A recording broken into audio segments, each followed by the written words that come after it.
The Pat McAfee Show. There'll be no rules for our guests, for us, for the things we can talk about. Yes, Speaking his mind. I've never had a problem expressing my opinions or my thoughts or anything like that. While being relatable. I haven't had that manufactured fake-ass celebrity that a lot of people have whenever they go on those big networks. I've had a chance to really build my crew, build my following, build my audience. And ridiculous. What am I supposed to do? So I'm supposed to look at something that I can definitely afford and say, nah. Is that what I'm supposed to do?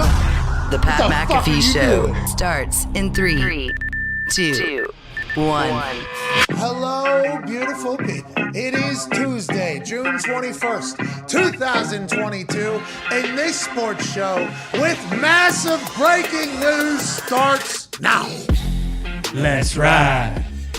That's right. Big news coming out of the NFL right before we went live here at youtube.com/The Pat McAfee Show and SiriusXM Channel 82 Mad Dog Sports Radio. Mad Dog up for a Hall of Fame. Let's go. Mad Dog. Go, Mad Dog. Been on ready for a long time. Congratulations. Breaking news before we came live on air. We found out via Ari Mirov's Twitter account, Deshaun Watson has settled 20 of 24 cases against him going into the season here now. We don't know what the settlement price is. We have no idea what happened with the other 4, why they did not settle. And I also thought there was 26. So is there 2 missing from that, or did we just have stats and facts wrong until this was kind of put out? So all but 4 have been settled for Deshaun Watson, which you would have to think this would be good news for Deshaun Watson and the Cleveland Browns, when just like 10, 15 years ago, the entire world would probably say, oh, settlement means worst possible news for the person doing the settlement. Now we're in a world, I believe, and I might be misreading the entire thing, but now we're in a world where it's like, okay, we've seen this happen before. Does this mean he's definitely guilty? Something probably happened. Did it mean that it was going to end up going to court, and was all of them going to get guilty pleas on it? Maybe. Who knows, with the evidence and everything that was happening before. So I think the truth will obviously be out there for a long, long time for us to find and pick through. But there has already been a narrative painted that we all will judge Deshaun Watson. Vastly different, I believe, going forward. But I think the NFL appreciates this move. I think the Cleveland Browns will appreciate this move. I bet you Browns fans will appreciate this move. And to be honest, as a society, it was getting, every new piece of information that was coming out, it was just like getting more and more heartbreaking. Almost like, I can't believe this is happening to somebody in the biggest league on earth, and they did this, and they're getting the biggest contract in the NFL. So I don't know how this came to be. We don't know why this didn't happen like a year and a half ago when everybody would have expected this to happen. We don't know why the alternative was chosen, where we would learn all this stuff, and we don't know what happened with the other 4 cases that are still pending and ongoing, with a civil trial happening, I believe, starting in March of 2023 or something like that. Yeah. That is where the current thing is. So massive news coming out of this Tuesday, June 21st. At Ty Schmidt, at Boston Connor. Tone Diggs is here as well. Tone, I'll lead off with you, pal. What does this do for the rest of the AFC North? What does this mean for the pending suspension? And how long do you think this is in the works for? Maybe 2 years, I was doing at this point. Great question on what it does for the AFC North. I think we won't know until the suspension comes down, whether it's 6 games, 8 games, maybe a year, whatever. But as far as the suspension goes, I think it's good, or it's good for the NFL, because I think no new information is going to be coming out or anything like that. They're not going to get blindsided by anything, you would think. So, they're not going to give a suspension and then something else is going to come out where they look horrendous for if it was too little or too much or whatever. So I think it maybe gives the NFL maybe a clearer picture on the suspension. Okay, maybe, I would think. But also with 4 still happening, what does that mean? Ari Mirov has another update. The terms and amounts of the settlements will remain confidential. Okay. NDA, remember, allegedly in the past there was almost an agreement, but Deshaun Watson wanted to be able to speak about it, as opposed to not being able to speak about it, because he has contended his innocence since the very beginning. So the terms and amounts of settlements will remain confidential. Busby adds that the first plaintiff, Ashley Solis, and 3 other plaintiffs are continuing to move forward. The NFL's investigation is also still ongoing. Okay, so the original filer to Busby says, I'm going to keep going. We're already come this far. There's been a lot of information that's been learned. I think at this point, a lot of people that have heard some of the information and stories that I have believe he is a predator, so she's going to keep going. Yep. Will this also end up as a financial settlement in the end? Who knows? But this has been something that the NFL world has been waiting on for like a year now. We thought would have come much sooner. Them fighting and fighting and fighting, and then us hearing Rusty Hardin go on the radio 2 weeks ago and say, well, actually, if you go in there and get your massage and you happen to explode children from your penis, sure, but you don't pay any extra for that particular act, it's just a part of the massage, and what you did, sir, is not illegal. No. And although people might morally disapprove, but legally that is not a problem at all. And everybody heard that and was like, this is what the defense has been this entire time. This has been what it is. It almost made the whole situation worse. So I wonder if, because Deshaun was so adamant about his innocence and not doing anything, plus his lawyer, who's never lost, I don't think, in Texas. I think he has like a never lost something along, like something absurd like that, is saying now, Deshaun, you're telling me that was there every time where you guys said, all right, give you a little whoop-de-woo, that'll be an extra $35 to $40, anything like that? Deshaun was like, nope, it was always everything in there. He said, well, fuck, I'll defend We're good. you. Yeah. We're good. Yeah, we ain't taking a settlement either. Fuck it. We are doing this entire thing. And then as soon as he came public and everybody was like, what are you talking about? He was like, we got to settle this thing, okay? Because maybe my defense is going to have a little crack in it every once in a while, because that might have been an already agreed to term beforehand that I might not have even referred to. Whatever the case, I think it's because the lawyer started getting some heat, right? Mm-hmm. And then every day it felt like it just kept going. At this point, I think Sue Robinson, the new third-party judge for the NFL, that is the person who's going to hear the hearing from the NFLPA defending Deshaun Watson and how much his penalty should be, and the NFL laying down the case for what Deshaun Watson's penalty should be. And then she takes in all that information. Then she calculates a punishment. Then she tells Roger Goodell what she thinks the punishment should be. Then Roger Goodell can add to it or subtract from it, is in the readings. Like, Goodell can take away from the recommended penalty or add to the recommended penalty. It's like, okay, so Sue is just a recommendation. This is not a ruling. Well, the ruling, she does make a ruling, because the case is the NFLPA versus the NFL. But they're going to a judge that ultimately doesn't have any of the power. So that is quite interesting. That's an interesting thing. But Sue here is now, how does this make her view the entire situation versus how doesn't? She's a former federal judge. She's obviously been there, done that with this whole thing. What's her recommendation going to be? And that's what all eyes are sitting on. Everybody's assuming it's going to be like right before July 4th right there. They're thinking like July 2nd probably when this news is going to come out. Well, that is what the interesting part, 'cause, I mean, when you look at that, it's like in terms of the suspension, like you mentioned, like I think everyone's kind of on the same page with Deshaun Watson at this point. You know, like there was kind of some gray area, but like, do you think that him settling, and it might be bullshit, but the NFL said they were looking for a season suspension. Like, how much does this impact? I don't know. You know, like I really don't. I think the damage is kind of already done, and granted, it's not like a personal thing for Sue Robinson or anything, but like all settlements are just viewed interestingly now than maybe back in the day. You know what I mean? Mm-hmm. Like back in the day, settlements were happening, but they were never broadcasted because there was only 6 channels. Yeah. Mm-hmm. So they were picking and choosing what was happening. And then as the settlement, we kind of got baptized into the, settlements happen type thing. Not just in this type of situation, by the way. In a lot of business situations, settlements are happening like at all times.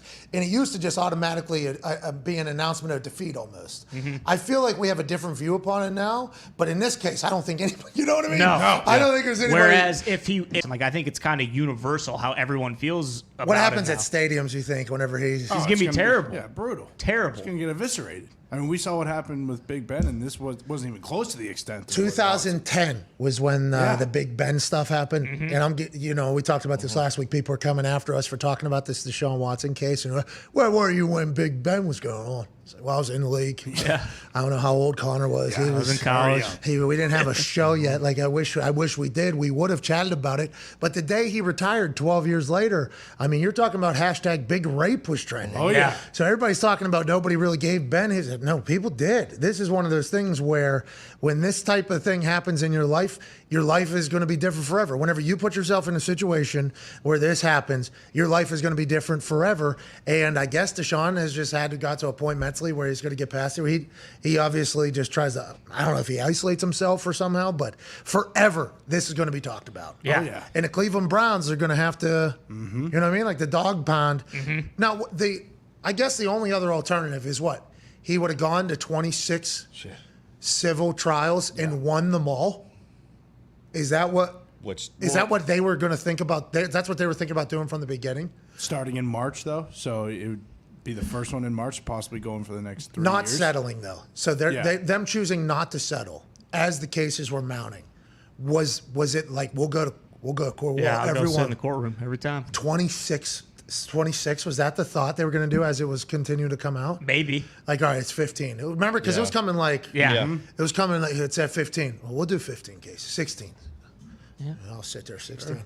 Each one of them probably 6 weeks long. Start doing the math. That's a few years you're going to be doing it, yeah. Yeah, anything from my innocence or whatever, right? 18, 20, 21, 22. Lost 4, 18. Up 4 more, 22, 23, 24, 26. And then in the New York Times, there's 66 in 17 months, they're saying. Yeah. So was his plan from the beginning just going to be, like, settlement was the only option at any, right? Settlement was the only option. That's how it feels. And did it get to a point where someone was like, hey, Deshaun, in public eye, You're already guilty for I don't know that. if anything's going to change if you go through, and you talk about him laying low and the dog pound and stuff like that.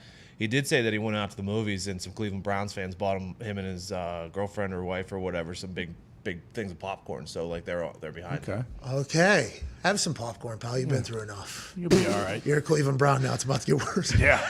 I'm joking. 4 is still a lot, I feel like. We're probably desensitized by the number. Amber did. Yeah, Amber did in the middle of that thing. But whenever, is that the standard for those? So you start doing the math, that's 24 weeks. That's what? Half the year. 6 months. It's your off season. And that's just if the courts just so happen to be able to line those up concurrently. Yeah. I don't understand how the settlement thing didn't happen much. I don't know what were they just going to do it? And the lawyer's like, oh yeah, we'll go court. That's a lot of 2 years billable straight. hours. You kidding 2 me? years straight. We'll go for 3 years straight. We'll go. Every single one of them will go. Don't you worry about that. We'll get you on the other side of that. You'll be out of your prime in football.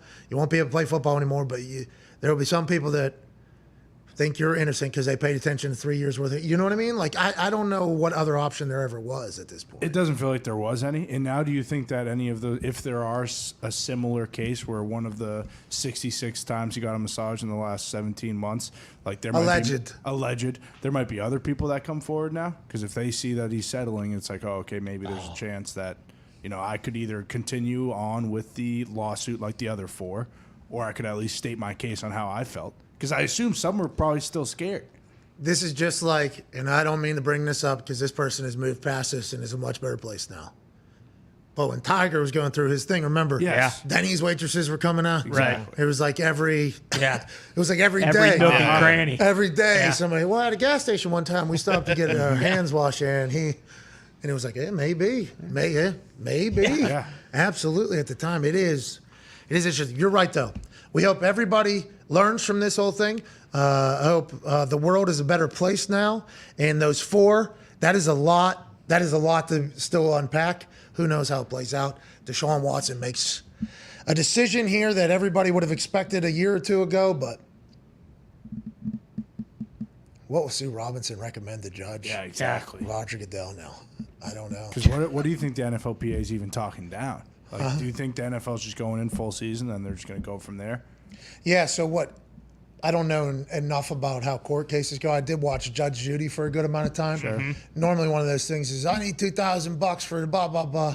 I'm not paying it all. And judge goes, actually, you know what? It's going to be $800 because that is the actual amount that you already, blah, blah, blah. You go in there. I wonder if that's the game plan. That's why the NFL is going in for a full season. And the NFLPA is like, no, just going for a fine. And then they'll be battling against each other the entire time. And then Judge Sue Robinson swings the hammer and says, here's my recommendation. And then walks that thing up to Roger Goodell. Yeah. Because their whole argument is like the Robert Kraft situation and some of the other situations with like the. Well, I'm happy you brought that up because I didn't want to bring up heads. everybody's transgressions Yeah, in the past, but there is some precedent of what happened in the NFL when something, by the way, 26 is vastly different than a lot of things that have happened in the past. But that's a lot of very serious allegations.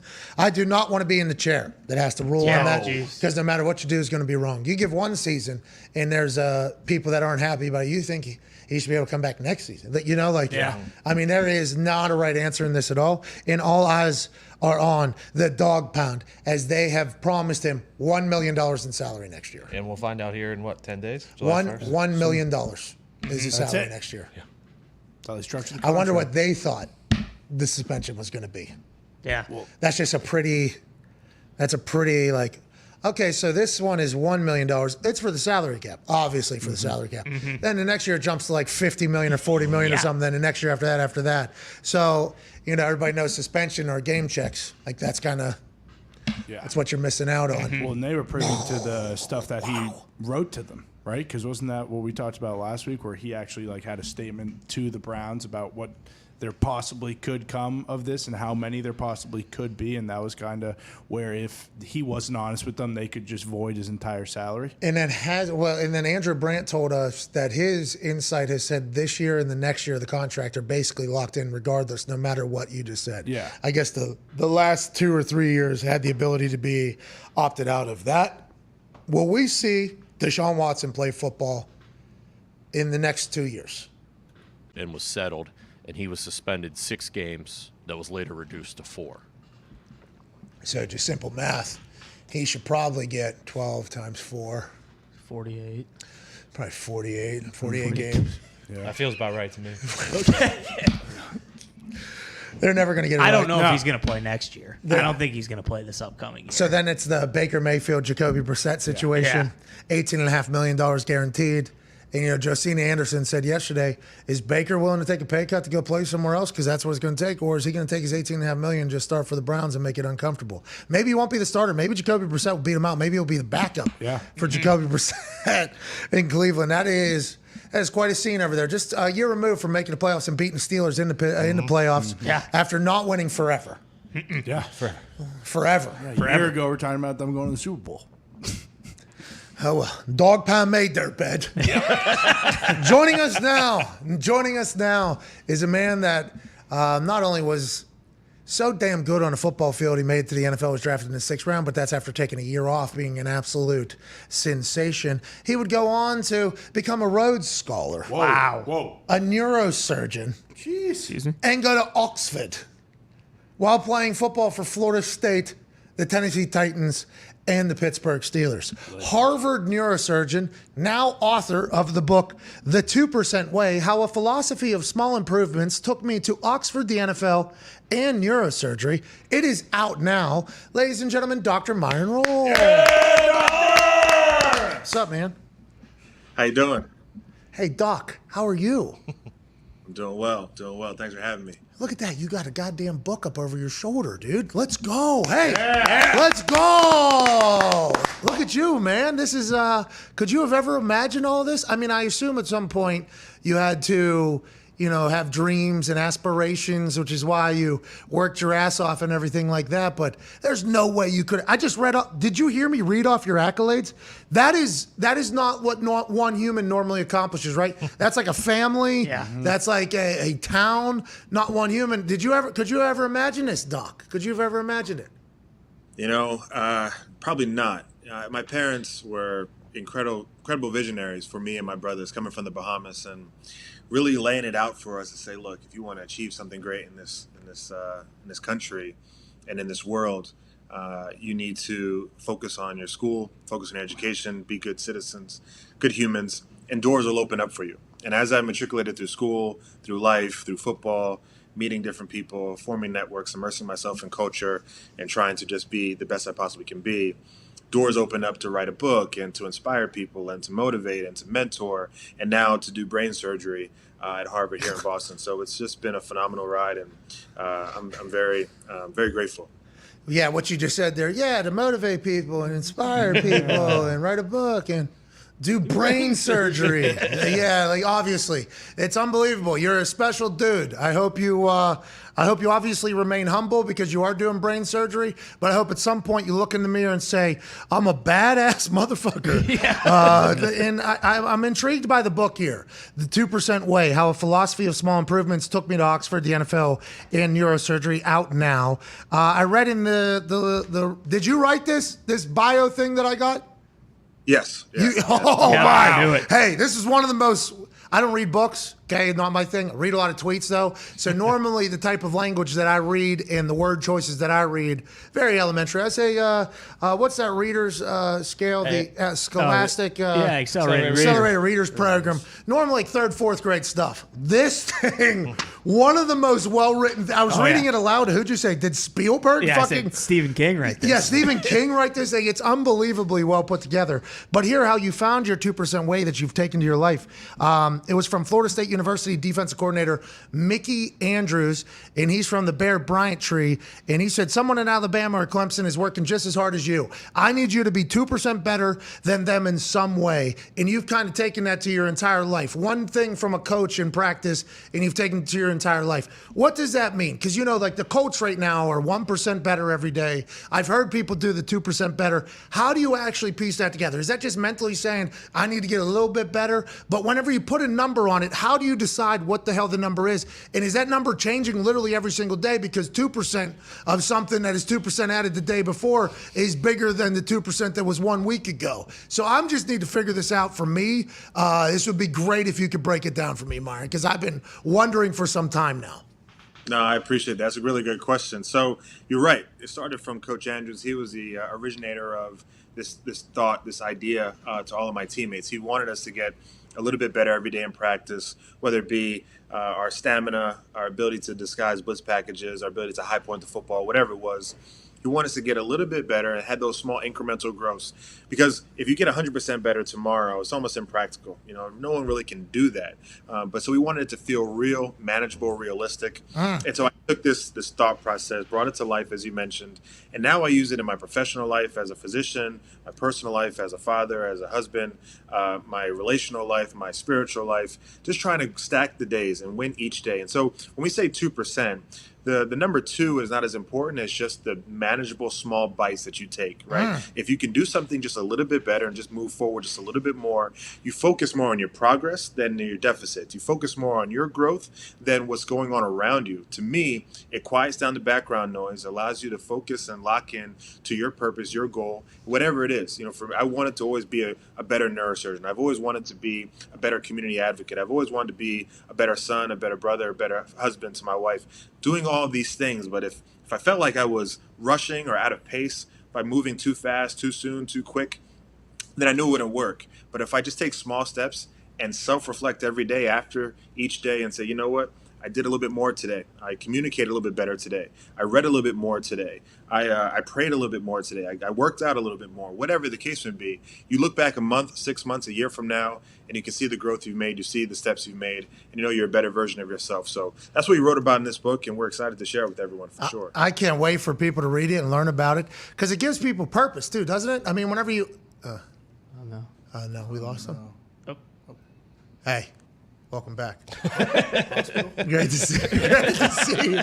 Yeah, was at the hospital. If somebody needs brain surgery right now, we obviously understand. You would have been gone already because you're a great doctor. So you wouldn't even needed to for us to say that. But I think having the 2% thing and then reflecting, it gives people purpose, right? It gives you like a goal. Because I think for friends of mine that have maybe got out of the NFL, and I don't know if it happens with doctors and stuff like that, but whenever they wake up with nothing, no agenda, no plan, no goal, no nothing. That's when everybody starts to spiral, right? So isn't the 2% way also like a big advocate of like having a purpose with your day, accomplishing something, and really looking forward to things so that you can not worry about the lack of shit going on in your life and not having any purpose almost. Fulfillment, I think, really comes from it all. fulfillment, reward, no question. We have these lobes in our brain, Pat. We have a frontal lobe, parietal, occipital, whatever. We also have a limbic lobe, right? And this limbic lobe controls the reward system, right? So if you do something well, if you achieve a goal, if you meet a task, if you accomplish something, you get these excitatory neurotransmitters that get released, make you feel really good, give you that euphoric feeling. And even a small win, a small pat on the back, a small step forward is enough for you to feel real good and feel satisfied that you've made that reward, that you're driving through that purpose like you're speaking about. It gives your days a sense of order and structure. And as you mentioned, guys who have finished playing, sometimes they lack that structure, lack that sort of focus in what's next for them. And so having that 2% process that you can systematically walk through life and move forward in whatever you want to be, physician, outstanding entertainer, personality, musician, lawyer, law enforcement officer, whatever it may be, you have the design to do it. You can do it well. And we really try to push that message through in this book. So we're fired up. Doc, that's awesome. I'm happy you're doing that for people, man. You're giving like an elite mind to people. You're breaking it down like, hey, this is how we become better humans as a whole. Hey, will you explain, where's the medulla oblongata whenever you were breaking that entire thing? Is that a real thing? It's a real thing. You got the medulla as part of your brainstem. That's the last part of your brainstem before your brain turns into your spinal cord. And it has a lot of different cranial nerves in there. It controls your ability to swallow, ability to speak. Some of your major cortical spinal tracts run through there. So it's a very important part of the brain for sure. Shout out to my medulla oblongata. Shout out. How'd you find time to write this book? We were talking about this. When you're a brain surgeon, obviously your hours, I think they're very long, and then you get a couple of days off, then you're back on, then you're back off. So in your off time, to spend time to write a book, I've heard from people writing a book is miserable. Now, I don't know if brain surgery is miserable as well or whatever the case, but how did you find time to do this? And are you a super regimented guy every single day? Is it like, are you, I don't want to say a robot, but are you pretty systematic with every single day like Mark Wahlberg and The Rock and them? Well, the blessings that my program here at Harvard provide is that we have some time for research, where we have no clinical responsibility for about a year or so. So during that time, I was over in Africa, in Zambia, doing pediatric neurosurgery. I went back home to the Bahamas, went to the Caribbean, other parts, Guyana, Trinidad, Montserrat, Antigua, just help uplift neurosurgical care there. But that wasn't a 4 a.m. to 7 p.m. sort of work. And so it gave me some time to really just dedicate each day, maybe an hour, 2 hours, writing things down, putting pen to paper. And also, Pat, I wrote some of these stories that I mentioned in this book years ago, and I saved them on Word documents. So when it was time to write a book, I can pull them and I can know what I had in front of me, and I was able to put it together that way. So I had a lot of support, and thankfully I had a little bit of time with this research year and these elective years to sort of really put my thoughts to be vulnerable on paper and to hopefully inspire somebody. I read books when I was younger. Ben Carson's book, Gifted Hands, it inspired me to want to do neurosurgery. He planted the seed of being a black neurosurgeon, and that really opened up the world for me, exposing me to that. Even knowing that Samari and Antrell and these other guys played football before me, I knew I wanted to get to the league, but I knew that wasn't the end goal. And so thinking about Dr. Carson's story, reading that in the 5th grade, knowing that unlocked my future, hopefully my book and others can do that for some young person who may see themselves in my story. Man, hey, you're going to be president someday, dude. Oh, yeah. You know that? That's awesome. Yeah. That's awesome. You're going to be a sitting president. Well, I can, I guess. Born in the Bahamas. No. We'll change that. That'll be changed, hopefully. Need you as president someday. You just sound, everything you say, there's never a flaw, never a flub. And in this thing that you wrote to describe the book, we read through it. Great work writing that. I would like to let you know we didn't disrespect your work writing that. You talked about how playing in front of like 70, 80,000 people has actually benefited you whenever you're doing brain surgery or whatever, because the pressure that has felt. Is that something that happens in the surgery world that maybe the doctors aren't ready for as much as somebody who has played in big time games? And how do normal surgeons get through that? And is that, because when you mentioned that, I'm like, yeah, what happens if a doctor has been to school for however many years it takes, however much money, and then they get there, and then in the big moment, oh shit! You kind of got to be a clutch person. That had to feel good that you kind of naturally just jumped in there. And did the nerves get you ever? And how do you calm those down? Yeah, it's a great point. I think sports has helped me tremendously in this walk of being a physician, and definitely the pressure aspects of it. You know, you get into the brain where you have 1 millimeter to the left and you're in the speech center, 1 millimeter to the right, and you can affect how someone hears. No way, dude. I'm not fucking in there. I'm not. No way, dude. Seriously, though. I'm so sorry. You're just, like, in my head, I'm like, oh, you literally just, oh, this is somebody's life right here. Here you go. Go on. The amount of pressure that is next level. I'm sorry I cut you off. No, it's okay. It's okay. Yeah, I mean, the brain is a beautiful thing. And one day you come to Harvard and you come to Boston, I'd love to take you to the hospital. You can scrub into the case and, we get some signed consent and you can see the actual brain pulsating right in front of you. It's a beautiful thing. But yes, it's life or death. It's right in front of you. And there's some very intricate structures that really can take away someone's meaningful life and their ability to function in daily life. So, when you're able to go back to your football days, when you're playing against Tim Tebow and the Florida Gators, and they're driving on you and you think about, look, your back's on the wall, you're in the tight zone, you have to make this stop, you calm yourself down, take a few heartbeats, relax yourself and go back to your fundamentals. It's the same sort of process that I've used now when we get into some bleeding or we get a little seizure during the case, or maybe we nick a vessel that we shouldn't have. Calm down, go back to your fundamentals, and remember that this patient on the table, they expect you to do well and perform at your optimum. So you have to save their life and do everything you can. Everyone in the room has to do that, not just you as a surgeon, scrub techs, anesthesia, circulating nurse. Everyone's got to be on the same page. It's a team environment. And so being an athlete has certainly helped me now being a physician, especially a neurosurgeon. Hell yes. But just explaining. Now, this is the medulla oblongata right here. Okay? This is...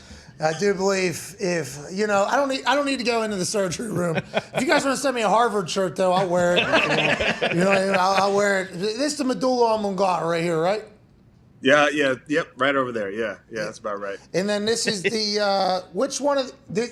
How come I'm always told that I'm only using like 20% of my brain or something? Is that real? And how do I get the rest of it to fucking operate and stop being so lazy? And which part of it is being lazy, just so I know?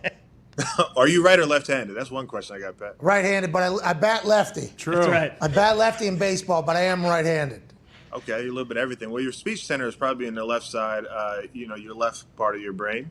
Okay. And so, yeah, right. In the inferior frontal lobe, that's where your speech would be produced. Okay. Yeah, right around there. That's right. And then you have your occipital lobe in the back is your visual cortex. In the back there. Yep. So that controls, how you see things. Then your temporal lobe down in the bottom there, if you can bring your hand down just a little bit. Nope, a little bit more forward. Yeah, your temporal lobe, that's a little bit more memory, right? And you have some speech there as well. Shout out. Shout out to this one here. And then those big sort of tongues in the back. That's your cerebellum, and that controls your coordination, your balance, and sort of how you can punt the football so well by making sure the ball goes down and hits your foot. That your cerebellum is really important for that. Shout out to the fucking cerebellum, dude. Shout out. And then what's going on this side? Nothing. Nothing's going on this side over here. That's also the occipital lobe. That's all part of the occipital lobe. It's all, even though you have that hemisphere in the middle, that sort of fissure that splits it in the middle. Your occipital lobe is all in the back. And what's this? Is this the part of my brain that they say I'm not using right now unless I go into acid or ayahuasca or DMT or any of that other stuff? Is that this part of the brain, the right side? Well, so your right frontal lobe is what we call the body's natural airbag. You don't really need it as much, especially if you're left-handed. Get it out. However, I will say the important part of the frontal lobe, especially with you and I, Pat, and other athletes, for CTE, that is where proteins are deposited right in the frontal lobe because it affects executive functioning, personality, decision-making. You can get suicidality, you get aggression, violence. So when they study brains, Aaron Hernandez and other guys who have had CTE, a lot of the deposits happen in the frontal lobe. And so that's a common area where you see it, the damage. Hey, are you going to dive it? That feels like that's your intersection, right? Yeah, no question. I love to. I mean, I love football. Obviously, I still watch it, and I love to have a foot into that and a foot into my science, what I do in the operating room. And, I've been called to talk to the Chargers and the Rams and the Colts, my team, the Titans. I've spoken to Florida State, University of Arizona about COVID and about some medical conditions that can happen when you play football. So I love the intersectionality between what I do for a daily life and also the chapter of my life that I just left, being an athlete. So I honestly... If you and obviously you know this because you have a lot of friends that played football still, which I'm assuming there's not a lot of doctors that have a lot of friends that are in football. I've been around those types, the doctors type. They actually make fun of the sports guys a lot. I understand that. You know that more than I do because the amount of things that are said about you probably in that group, even though you can hold your own. If somebody was able to create some sort of something to slow that down. I mean, I've had teammates that have had at least 15 concussions. I mean, and they're just sitting on deck, you know, they're just like waiting and very scared about what the future is. Somebody could get clarity on that and hopefully help out in the future as opposed to it just being viewed as something that's going to take down this sport that we all love. If it was something that could help the gladiators that played in the sport that we love, I think we'd all be very grateful. And so, you know, I know you know that as well. It'd be dope if we could get there from a neuroscience point of view, you know?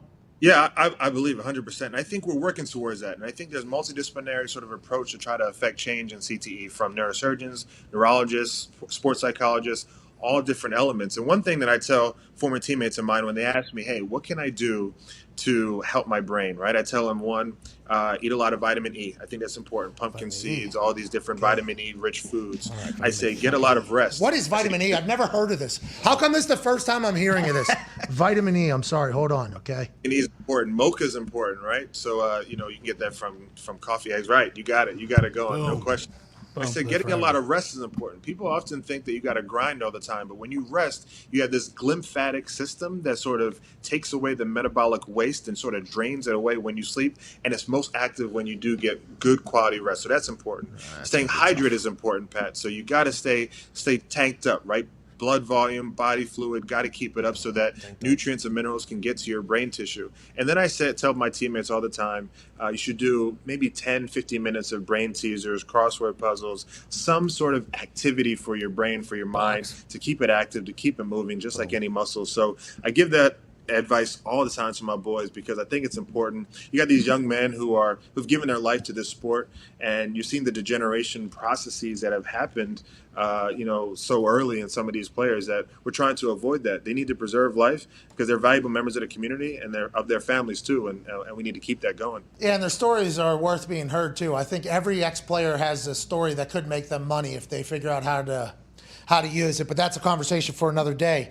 So the brain is actually a muscle that I can work and make better.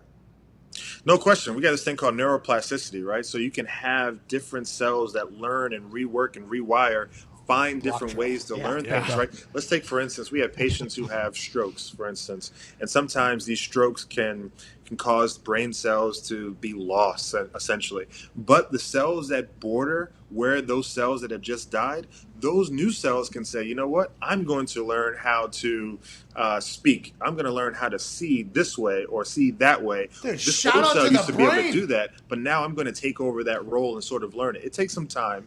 Neuroplasticity is not something that happens overnight, but the brain is a beautiful thing. It's better than any computer, man-made computer we can think of. That's why I love going into it, and I love operating on it, and hopefully saving lives through the process of my enjoyment of the science, for sure. Yeah, hell yeah. I'm enjoying the hell out of this conversation about what's inside my ears here, and I'm learning a lot. I need you and everybody that's listening to know that Dr. Myron Rolle was the one that said the brain is smarter than any AI or anything. Correct. That was not me. No. That was not us. No. That was not us. So that was Dr. Myron Rolle. That's right. Harvard neurosurgeon. That was you. Sorry, because the AI is listening to us right now. So they are not going to be happy with what you just said. Or she. Or she. You sexist. No, I'm sorry. There's Lambda. no reason. Lambda was. How dare you?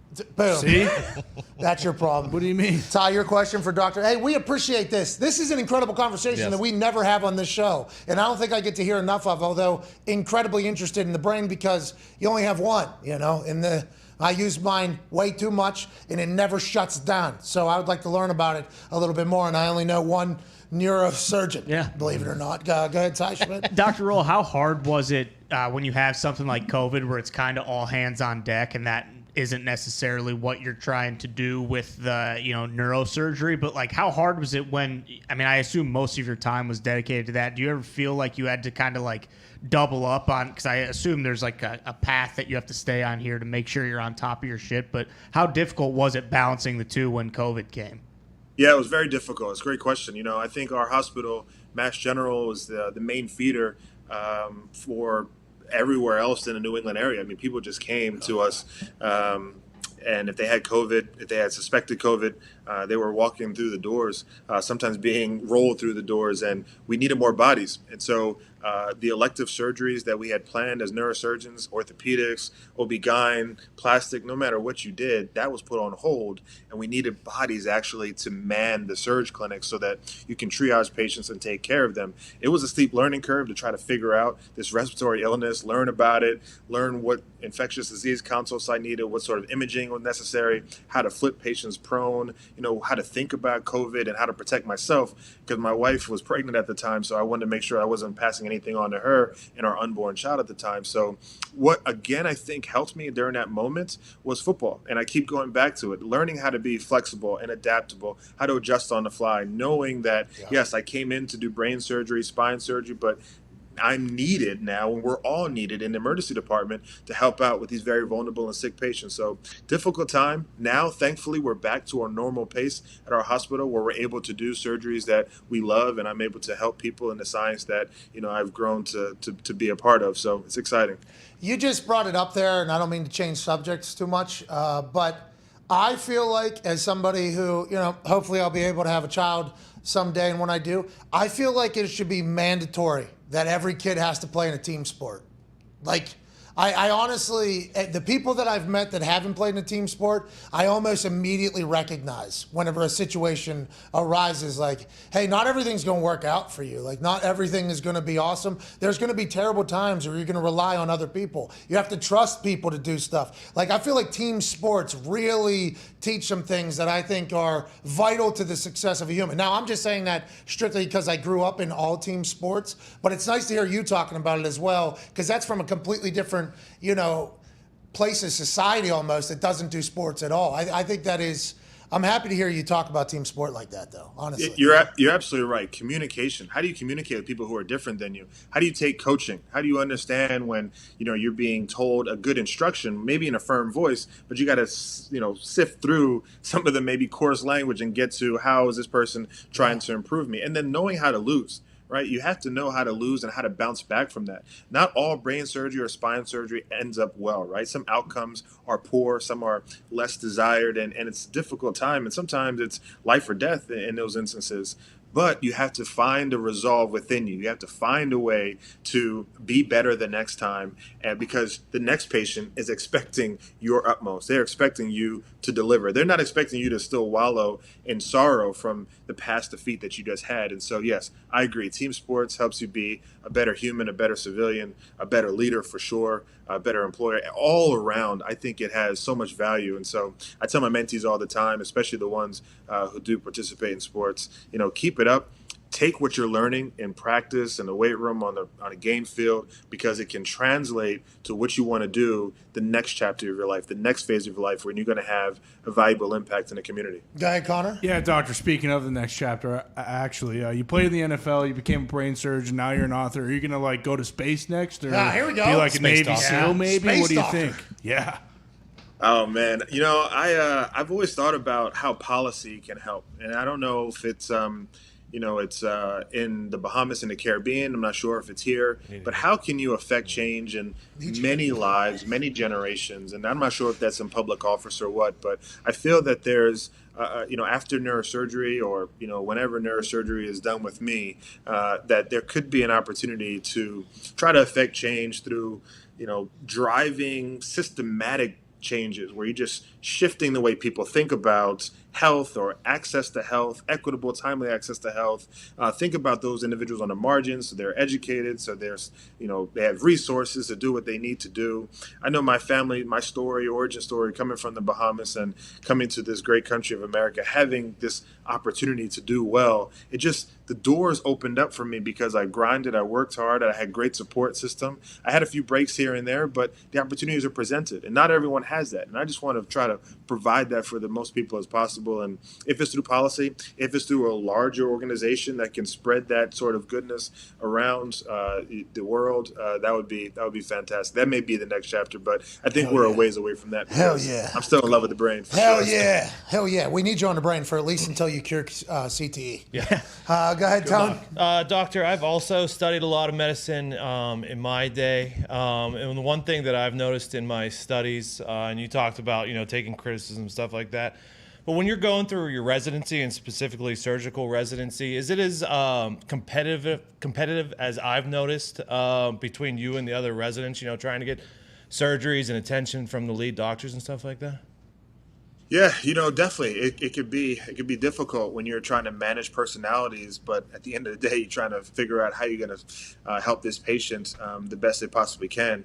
When you're in an elite place like Harvard, where people are coming from Dartmouth, Princeton, they're all sort of cerebral. They all come with a lab, and they come with research papers of 10, 15 times published in some of the best journals around the world. And then you come in as a 6'2" black jock who's like, oh, you look like a football player. Are you really a neurosurgeon? So, you kind of have to prove your worth at each time. But I love that pressure, and I love those moments. I love being tested, being tried. Dr. Rolle, do you know what you're going to do here? Dr. Rolle, do you know what you're going to do here? What if A and B fails? What is C, D, and E? What are the other options? And I'm ready to hit it every single time because I know those questions are coming. I anticipate it, just like I anticipate a slant route. If you're lined up at a certain part of the numbers, I know what you're going to do. And I cherish those moments to be able to step forward and say, I'm here. I'm here as a representative. I'm here as somebody who can be a conduit for other people who look like me to be the next neurosurgeon at Harvard. It's exciting to hold that role. And so it's been a great ride, and I've enjoyed my colleagues, my attendings. This hospital is one of the best. We get some of the most complex pathologies. People fly from all over the world. So I'm seeing some of the most rarest tumors, the most rarest spinal deformities. And it's just it's fascinating to be able to work on that sort of stuff. Well, we're all very thankful that you're representing our sport in such a beautiful fashion. You're obviously an anomaly, and hopefully in the future it won't be, I think is what you're saying. And with the 2% way and living your life by it, you can make every day a little bit better than the day before. I appreciate the hell out of you for your time, Doc. I seem you got to save a life this afternoon, so thank you for taking a small break to chit-chat with us and make us seem a lot smarter than we actually are. Thank you, guys. I appreciate y'all all the time. Hey, vitamin E, mocha, hydration, rest, 10 to 15 minutes of brain teasers. Yep. Block trail. And then your brain can become stronger. Let's go. Hell yeah. Thank you, ladies and gentlemen, Dr. Myron Rolle. Thank you. Thank you, doctor. His book is available right now, The 2% Way, in bookstores around there. 5-star review on Barnes & Noble, 4.9 on Amazon. Pretty Not good. bad. I think that's good. We don't know good. shit about fuck. We had one of the largest book clubs in the history of True. book clubs. That's true. But we don't know about the rating system and who's giving what. I would like to hear more from that. I read this thing. Only a few years ago, Dr. Myron L. Rolle was a college football player recruited by the Tennessee Titans of the National Football League. He faced the kind of hyper-successful future that most children only dream about, especially as a kid who had to fight stereotypes at every turn. But Dr. Rolle had different, and in some ways bigger, dreams. He had trained his whole life to win big, both in football and medicine. The sports world had difficulty understanding his intellect, and the medical world had difficulty grasping his passion for neurosurgery and football. Most doctors don't realize that being able to perform in front of 80,000 fans who watch every move is a unique kind of pressure. They don't know football primes you for neurosurgery. Both require a kind of diligence that borders on fanaticism. Now, as a Harvard neurosurgeon, Dr. Rolle is on the front lines facing off against his latest opponent, COVID-19. We're clearly not going to eradicate this virus overnight, but if we use the 2% way, we are certain to gradually overcome this powerful adversary. The Rhodes Scholars' upcoming book, The 2% Way, How Philosophy of Small Improvements Took Me to Oxford, the NFL, and Neurosurgery, unfurls a gripping personal odyssey while revealing the counterintuitive worldview that drove it. That setting modest daily goals is the formula for achieving immense goals. Wow. Hell yeah. Dr. Myron Rolle. Unbelievable. The fucking book is probably great. I'm sure it is. That's just 2 paragraphs. Yeah. He said he read a book that inspired him to be a brain surgeon in 5th grade. Dr. Ben Carson, he said. Yeah. Unreal. That's much different than us. Yeah, I was reading Where the Red Fern Grows. Putting Good book, but no. Boogers also a good underneath book. my desk. I don't know if this music is playing or not. We don't have to go until a minute, so. Oh, there Yes! it is. Hey, There it is. Nick and Seat want to work on this old-ass computer right here. Yeah.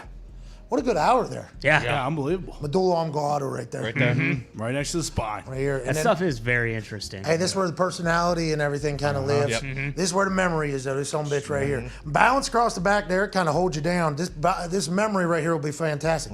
Front left also need it because that's where the talking comes. Yeah. That's right. So I'm mostly a right here guy, and then back here. Time to play a lot of Then I try to blocks. stay out of this side here. Yeah. It's crazy how the personality, too, he basically says just an airbag. Yeah. Yeah, it doesn't really matter. Yeah, you can live without it. Fuck. What did he say? Transmitters? No. No, something. Neuroelasticity. Yes, maybe. Where Yeah. your other brain cells, once one part potentially doesn't work anymore, the other ones go, oh, I we can learn kind of do Yeah, that. I can learn that. So that means you can work your brain into becoming a better one. So that means we should do that on a regular should. basis. New goal. Oh, yeah. Especially with how much you guys are smoking that dope. Well, I didn't get to it ask is. him what that meant. Did that help tap into the airbag a little bit more? Felt like I'm in the clouds. Puff it up the airbag. Hour 2's on the other side, about 6 minutes. 10. Fuck. It was 10 minutes. It was a hard They hour. get it. They know. Gave him a great interview. They've been here. I think so. He was awesome. Yeah. Every time he stopped by, it's a good conversation. So goddamn smart. I don't know how the fuck he was watching film, doing all the practices and workouts that I was doing, while also pre-med, pre-neuroscience. Yeah, he's not taking many gen eds. You think he took that Frisbee class that I got a D in or whatever? I think it said he had a 3.75 in 2.5 years and graduated. So he's taking like 20 hours a semester, 20 to 22 hours a semester. Yeah. Only need 12 to be a full-time student. Right. Whenever I was there. He's taking probably double the amount of classes I'm taking. Yeah, probably another 9 in the summer Yeah. too. Year round. I took one class, an intro to neuroscience, and it was one of the hardest classes I ever took. I would assume. You think he's pretty That good was at all of his classes. Yeah, You think he's good at that Operation board game? For sure. yeah, Steady top hands. I think notch. he's good at Hey, everything. 1 millimeter this way. Yep. Yeah. 1 millimeter that way. Can't talk. Oops goes the bones. Yeah. Can't do it.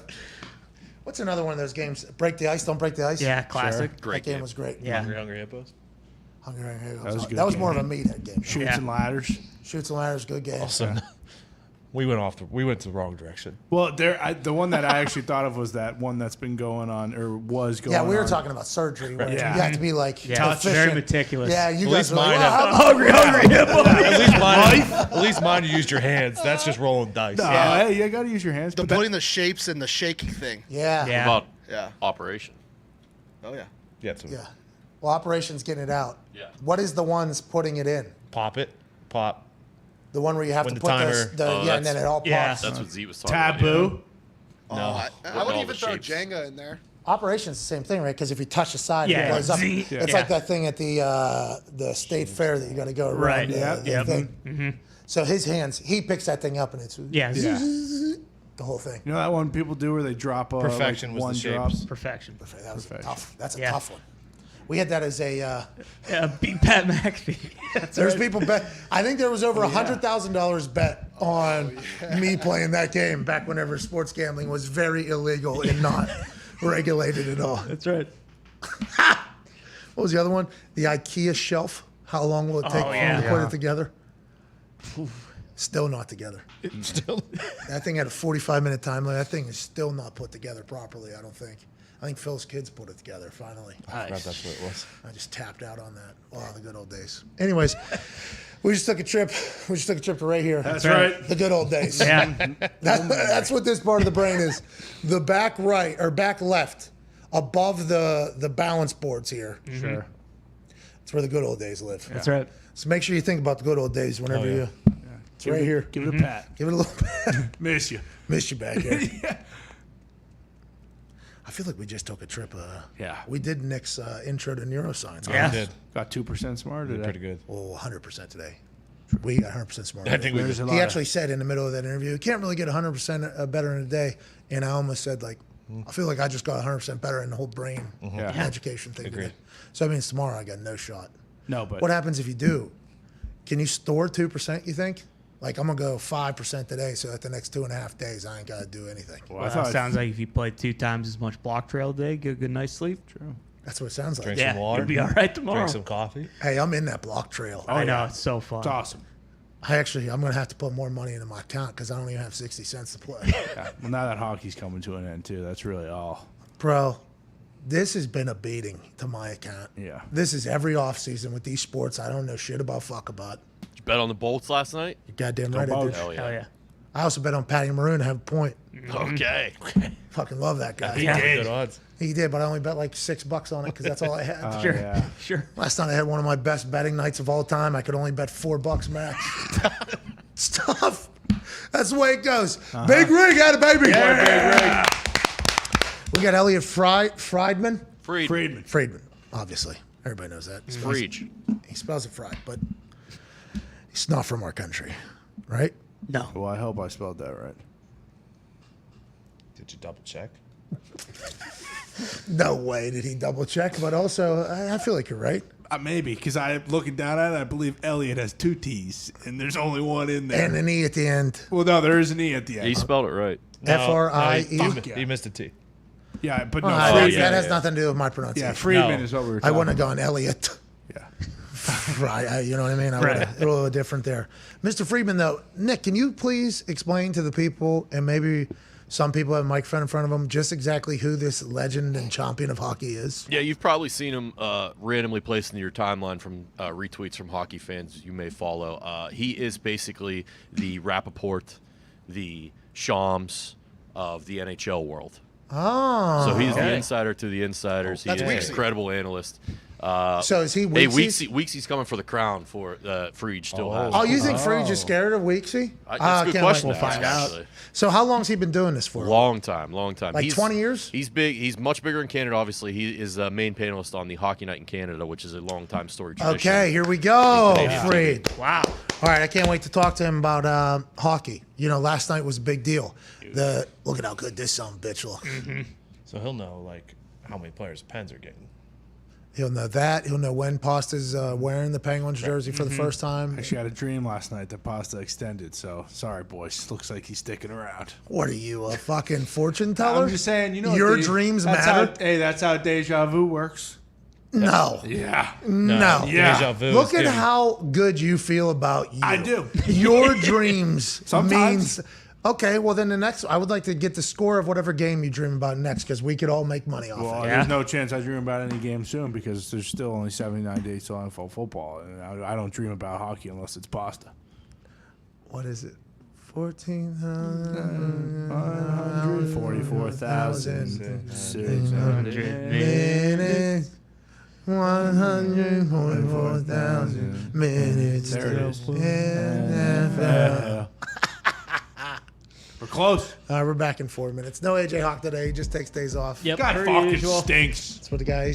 He's not hard working Urbo. No, he's not. Exactly. But He no one is is. not hard working Urbo. TNDO. Hey, hard working Urbo got back from a 5-day vacation. Right. Ready to dive into Oh, work. yeah. Forgot For his pounding name. the keys all morning. Is his rookie dinner coming up soon? I think so. Yeah. I think so. We were playing it the last 6 days. He's been out of the office. Prime on Thursday. We're back in 3 minutes for hour 2, plus some of your phone calls on the 5 Energy phone line, 1-833-4 McAfee. Let's go ahead and thank Dr. Myron Rolle for making us smarter with the brain. Hell yeah. Thank you, Our Dr. Myron Rolle. Our brains got better because he told us about other people's brains. Well, and you had a nice little model on there. Yeah, Bam. that That certainly helped didn't to hurt. understand, to be honest. The golden brain, which is what we're all looking for. Hell That's yeah. right. The medulla oblongata holds it up for the spine. We're back, hour 2 on the other side.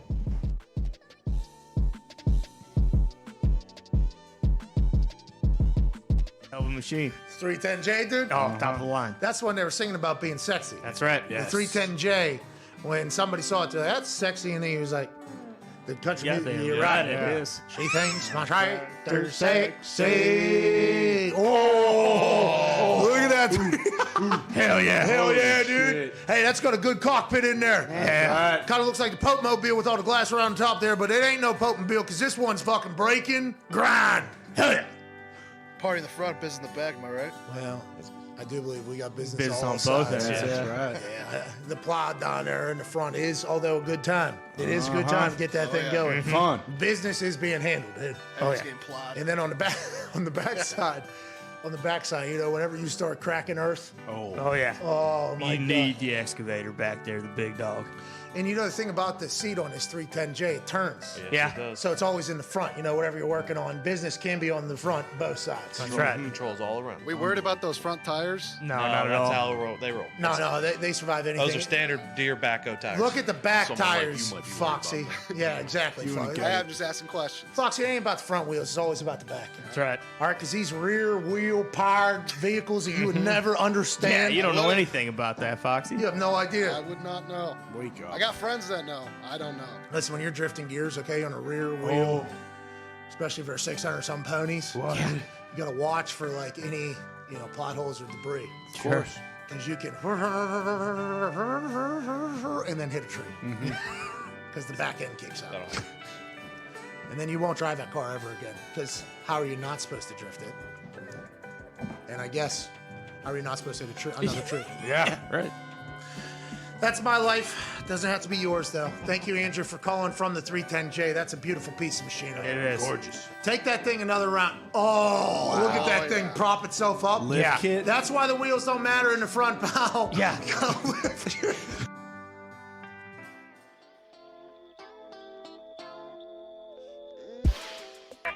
The Pat McAfee Show. There'll be no rules for our guests, for us, for the things we can talk about. Speaking his mind I've never had a problem expressing my opinions or my thoughts or anything like that. while being relatable. I haven't had that manufactured fake-ass celebrity that a lot of people have whenever they go on those big networks. I've had a chance to really build my crew, build my following, build my audience. And ridiculous. What am I supposed to do? So I'm supposed to look at something that I can definitely afford and say, nah. Is that what I'm supposed to do?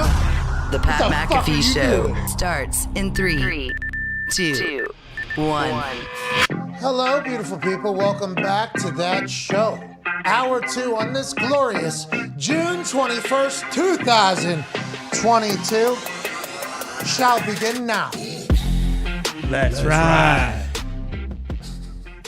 Did you see, obviously, the remix video done by comedian Cuzzy and Lady B and Sierra and that entire thing? Yeah. So I do believe that Let's Ride, whenever it's first played in that Broncos stadium at 5,280 feet above sea level, it is going to break the internet. Yeah. Which Let's Ride will the Broncos pick? We do not know. We eagerly watch along just like everybody else. The Let's Ride that these boys pick every single day is the one that giddy ups us right into an hour of an incredible sports conversation. The Toxic Table at Ty Schmidt, at Boston Connor.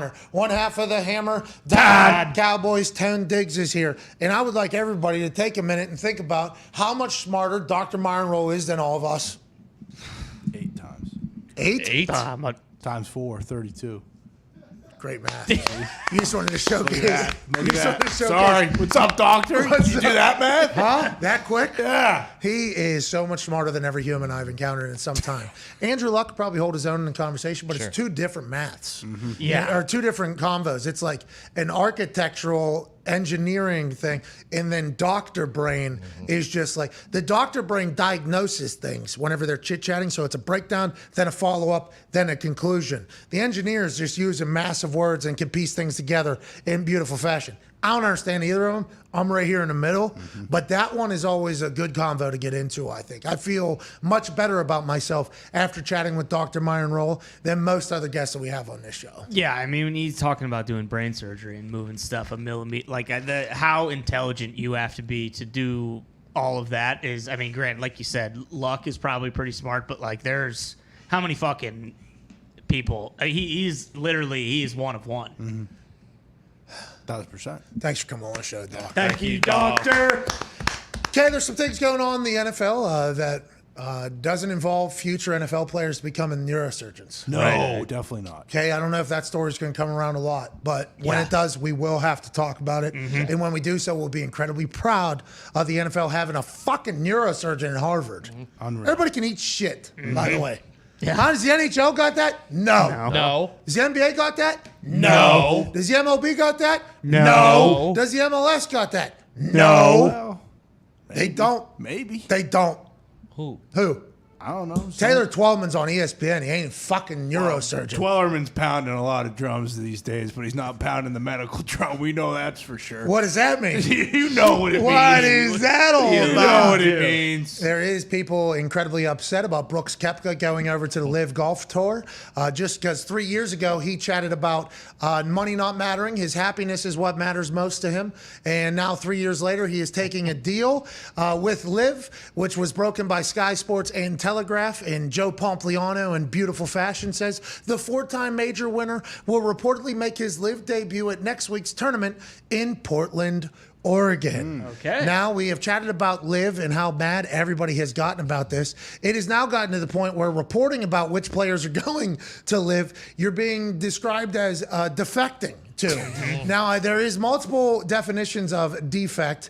Most of them involve being like a traitor to a country. It also does say like going to a rival or something like that. So to forsake one cause, party, or nation for another, often because of a change in ideology. To leave one situation, such as a job, often to go over to a rival, defect. Now, we had to look deep into the definitions to find this particular definition of defect, because everyone that I thought was, if you're talking about leaving a country that's in war to go to another side. So I thought the way it was being described was obviously intentional, a strategy by people. And I think it's all interesting because from the beginning, we've chatted about the LIV Golf Tour. I understand that people are upset about things that have been done in the country in which the money is coming for this league. But said country that I would assume you're still upset about the things that they've done and don't want to accept their benefit or their input in anything, are involved in every single company that you are using right now, basically. Yeah. And I'm not saying that it's all just Saudi money, but if you look into the beginnings of the company that hired Schefter, who put out the defect tweet, and how that money came to be, I think people are going to be alarmed. If you look into where money is coming from, most of the companies that you utilize on your day-to-day to make your day better, you are going to be alarmed. And I started thinking about this, like normally the worst situations and the worst places, whenever the history conversation is talked about, the reason why we talk about them being the worst is because they were bigger. And the reason why they're able to become bigger is because the money that they garner, and that money doesn't just disappear. They don't light it on fire. Like that money sticks around and goes to other places and it's reshuffled around. If you were to look at where money comes from for almost every single place, there is about a 95% chance it's going to come from a terrible place. So what we have been saying since the beginning is, don't love that the athletes, the golfers, are the first people to be publicly commended on how terrible of humans they are whenever a round of investment happens for a company that we use, and they're certainly taking money from a place that isn't great with human rights and people, and they're celebrated for it. So I don't like that the athletes are getting attacked by people that have done business in this particular fashion for a long time and also made a lot more money. Greg Norman, the guy who is obviously leading the charge with LIV, the one who's in charge of getting the players, and the person who has tried to change the way the PGA has been for some time. The PGA, by the way, not paying their players shit ever. And they're somehow taking the moral high ground over everybody else when the companies that they are showing their broadcasts on have probably taken money from an incredibly terrible place. So if you talk about hypocrisy, it is at an all-time high whenever we're doing this. I don't think that people should feel bad for being upset about how a country acts and feeling as if what that country has done or any of these countries has done is unacceptable, because I think we're getting to a place in society where more people want to take a stand and make the world a much better place. But I just feel like in the reality of the world, there's not a lot of people that have that view of let's make sure we make this world as fair and as good as possible to everybody. In the reality, there's a lot of powerful places out there outside of our bubble that are not like that. So if you're going to, like Qatar is where the World Cup is. It just came out that if you're not married and you have sex on your trip to the World Cup, you're going to go to jail for 7 years. That sounds like a free country. That sounds like a country that does a lot of good things. Everybody will promote the shit out of Qatar. The FIFA people took a big paycheck from them. Everybody's not stopped talking about FIFA and everything like that. Every single big thing has potentially taken money at some point from a terrible place. And I don't know how and why the athletes are the first ones to be attacked for this. But it's continued here with Brooks Koepka making a move today. Now, Brooks Koepka is obviously contradicting what he said 3 years ago about money not mattering, and he's just here to chase majors and his happiness and all that. A lot can happen in 3 years, by the way. And also, if it's $100 and some million, that's interesting. Greg Norman, the man who is running this entire thing, asked this question to the PGA Tour in a tweet about everything.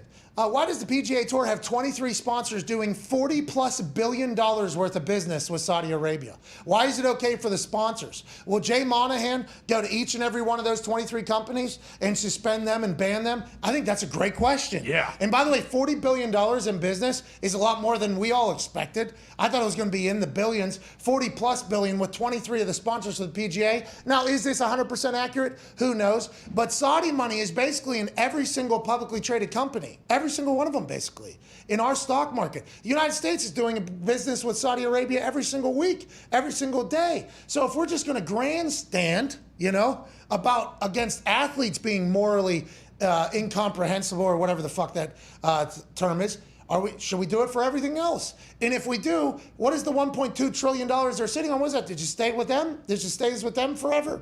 I don't know what the right answer is, but I don't like that it's just the golfers getting attacked and just the athletes getting attacked when it's celebrated in literally every other aspect of business. I don't fully comprehend it. Especially when it is the media who, a lot of these guys who are still playing in the PGA are saying, everywhere they go, this is all they're getting talked about. Like, it really is the media who's really stirring it up and making these guys like big time villains. Well, and the media is tweeting on a Saudi platform currently. I mean, it hasn't sold, but Saudi Arabia benefits directly off of the amount of tweets that happen and the amount of action that happens on tweets due to the advertising and the amount of impressions and everything that they can sell to people. So are you going to stop tweeting as well? I just don't know,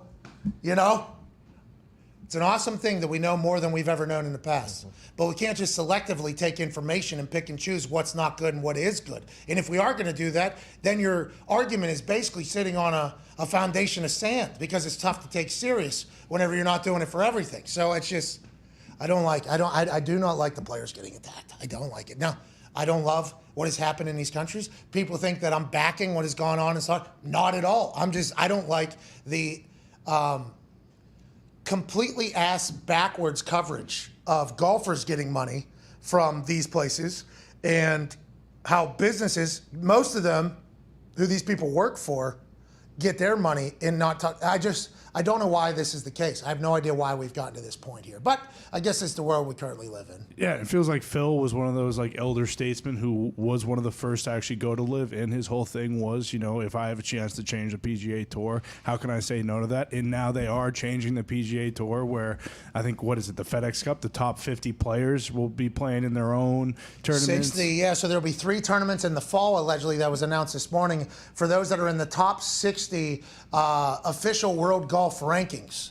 So now the LIV Golf Tour has pitched to the OWGR, the official World Golf Rankings, to see if they would calculate and take LIV golfers' rounds into comparison for the official rankings. Like, could a LIV golfer who plays incredibly well and wins a bunch become the #1 OWGR golfer? That's what LIV's looking for. Greg Norman says he makes a compelling case. The PGA now has found an extra $75 million sitting around to be able to give to players for 3 new tournaments that have just been announced this upcoming fall. So obviously the archaic tendency of the PGA Tour to not pay any of their players any contracts and have the players have to pay out of their own pocket to travel and stay and golf, even if they win or do not win. That is changing, it feels like, and they're going to have to, because if not, Brooks Koepka goes, and I don't think anybody didn't expect Brooks Koepka to go, right? No, I don't. I think everyone who's gone has been expected. Bingo. Like Brooks Koepka we were talking about this off air.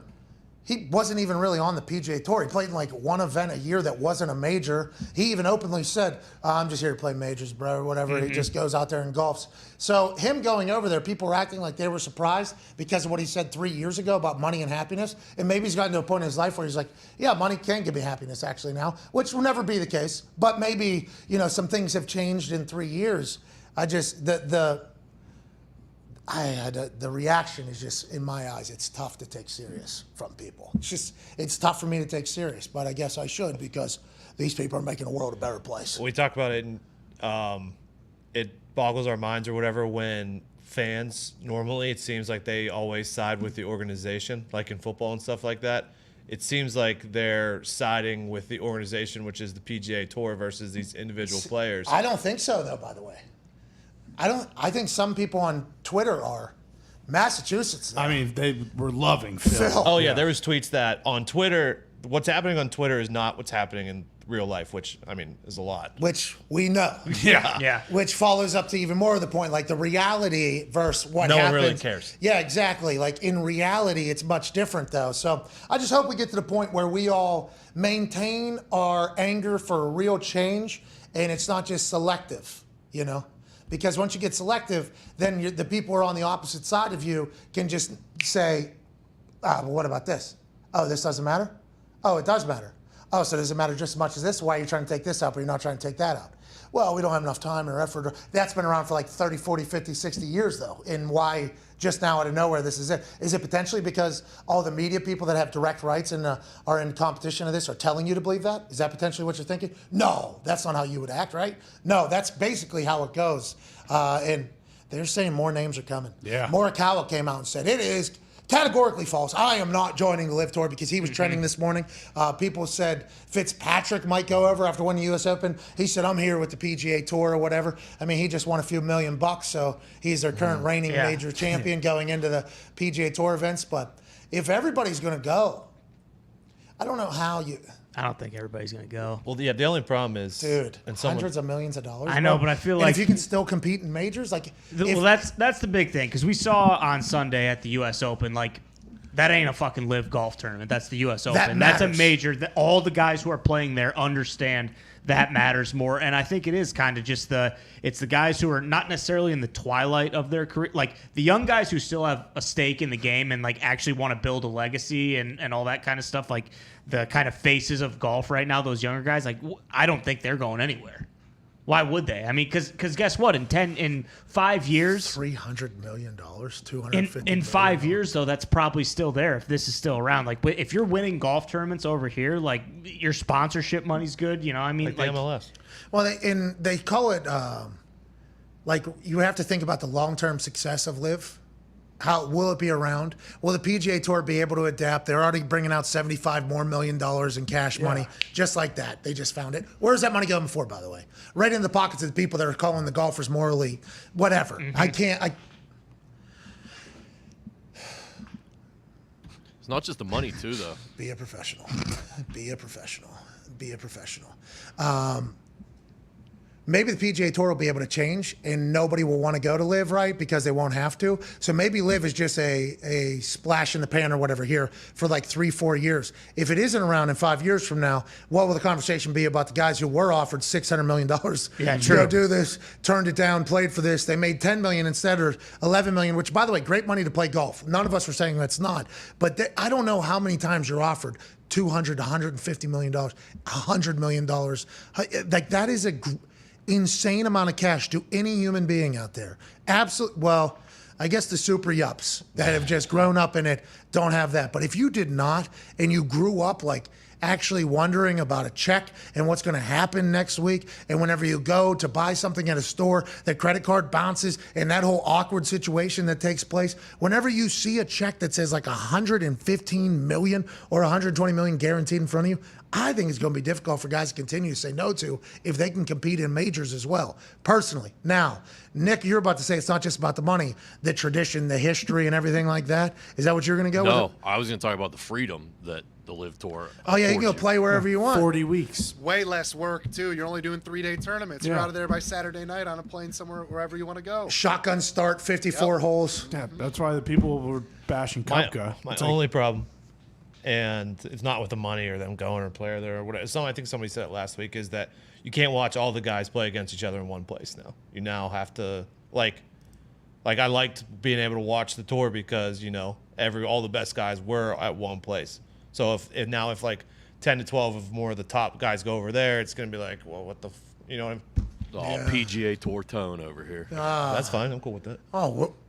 You don't want to see guys get paid. You want guys to lose money going week to week. Guys to sacrifice their entire beings for this tour to collect $75 million at least and put it in their pockets so these players don't get a fucking thing. I'm selfish. When I turn the TV on Sunday, I want to see all the best players in one place. I don't give a fuck what they. I love watching golf on the weekend. Yeah. It does carry me right through a nap or two on Saturday and Sunday. Yeah.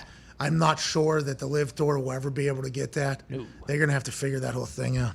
Joining us now is a man from a completely different sport, one that is in the middle of its championship right now. A man has been a champion of insider information for the National Hockey League. For how long, Nick? How many years this guy been doing this, you think? Decades? Longer than I can count. Canadian sports journalist, hockey reporter for Sportsnet, and analyst for NHL Network. He's a panelist on Hockey Night in Canada, which is where Football Night in America got its name. Ladies and gentlemen, Elliot Friedman. Yeah. You look awesome. What's up? First of all, this is an honor. I'm really flattered. And my buddies who are all watching right now said, Elliot, if you're going to come on this show, you can't be a phony. You can't clean up your hair. You can't clean up your sideburns. Your hotel bed's got to be unmade. If you're going to be on this show, you got to be real. Because this show can spot a phony a mile away. So I hope this works. Elliot, I appreciate your friends. The lads probably delivered the right remarks there. Your hair looks unbelievable. Yeah, we would have never known that it wasn't kept. Do you take that thing straight back when you're on TV? Is that what you go with? I do that. I try to do a different one every show. There's people who, they send me tweets. They're like, you look like you just stepped out of a wind tunnel. Worse stuff than that. Stuff I'm not sure I can repeat. And you know what you do? You like them all, right? Because you want the audience to feel included, and that they're in on the joke. So, and Jeff O'Neill, who's a former great player, he texted me the other night before game 3, and he said, Elliot, for bleep's sake, cut down those sideburns. And I said, it's like a playoff beer, Jeff. They're not going anywhere until after the playoffs. Hey, keep those things growing. Do you use blow dryer on that hair? No, this is au naturel, Pat. This is au naturel. Wow. What a legend, not just on the ice, but in the goddamn bathroom. Elliot, thank you for joining us. How long you been in the NHL game? I've been at Hockey Night in Canada. I think this is 18 years. Jeez. I've been a sports reporter overall, I think 30. I think this is my 30th year. So, a bit of time.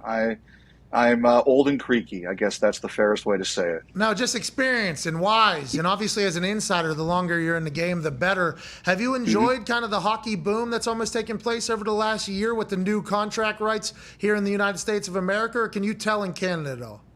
No, you can definitely tell. It's a great game. I'm not a big please like my sport guy. I don't like comparing hockey to other sports. I really, when people say, well, hockey's better than basketball for this, or basketball's better than football for this, I hate that stuff. I love all sports, but I think it's a great game. And I think that the thing we got to do is we got to get people into the building to see it. Because I think once you see it, you love it.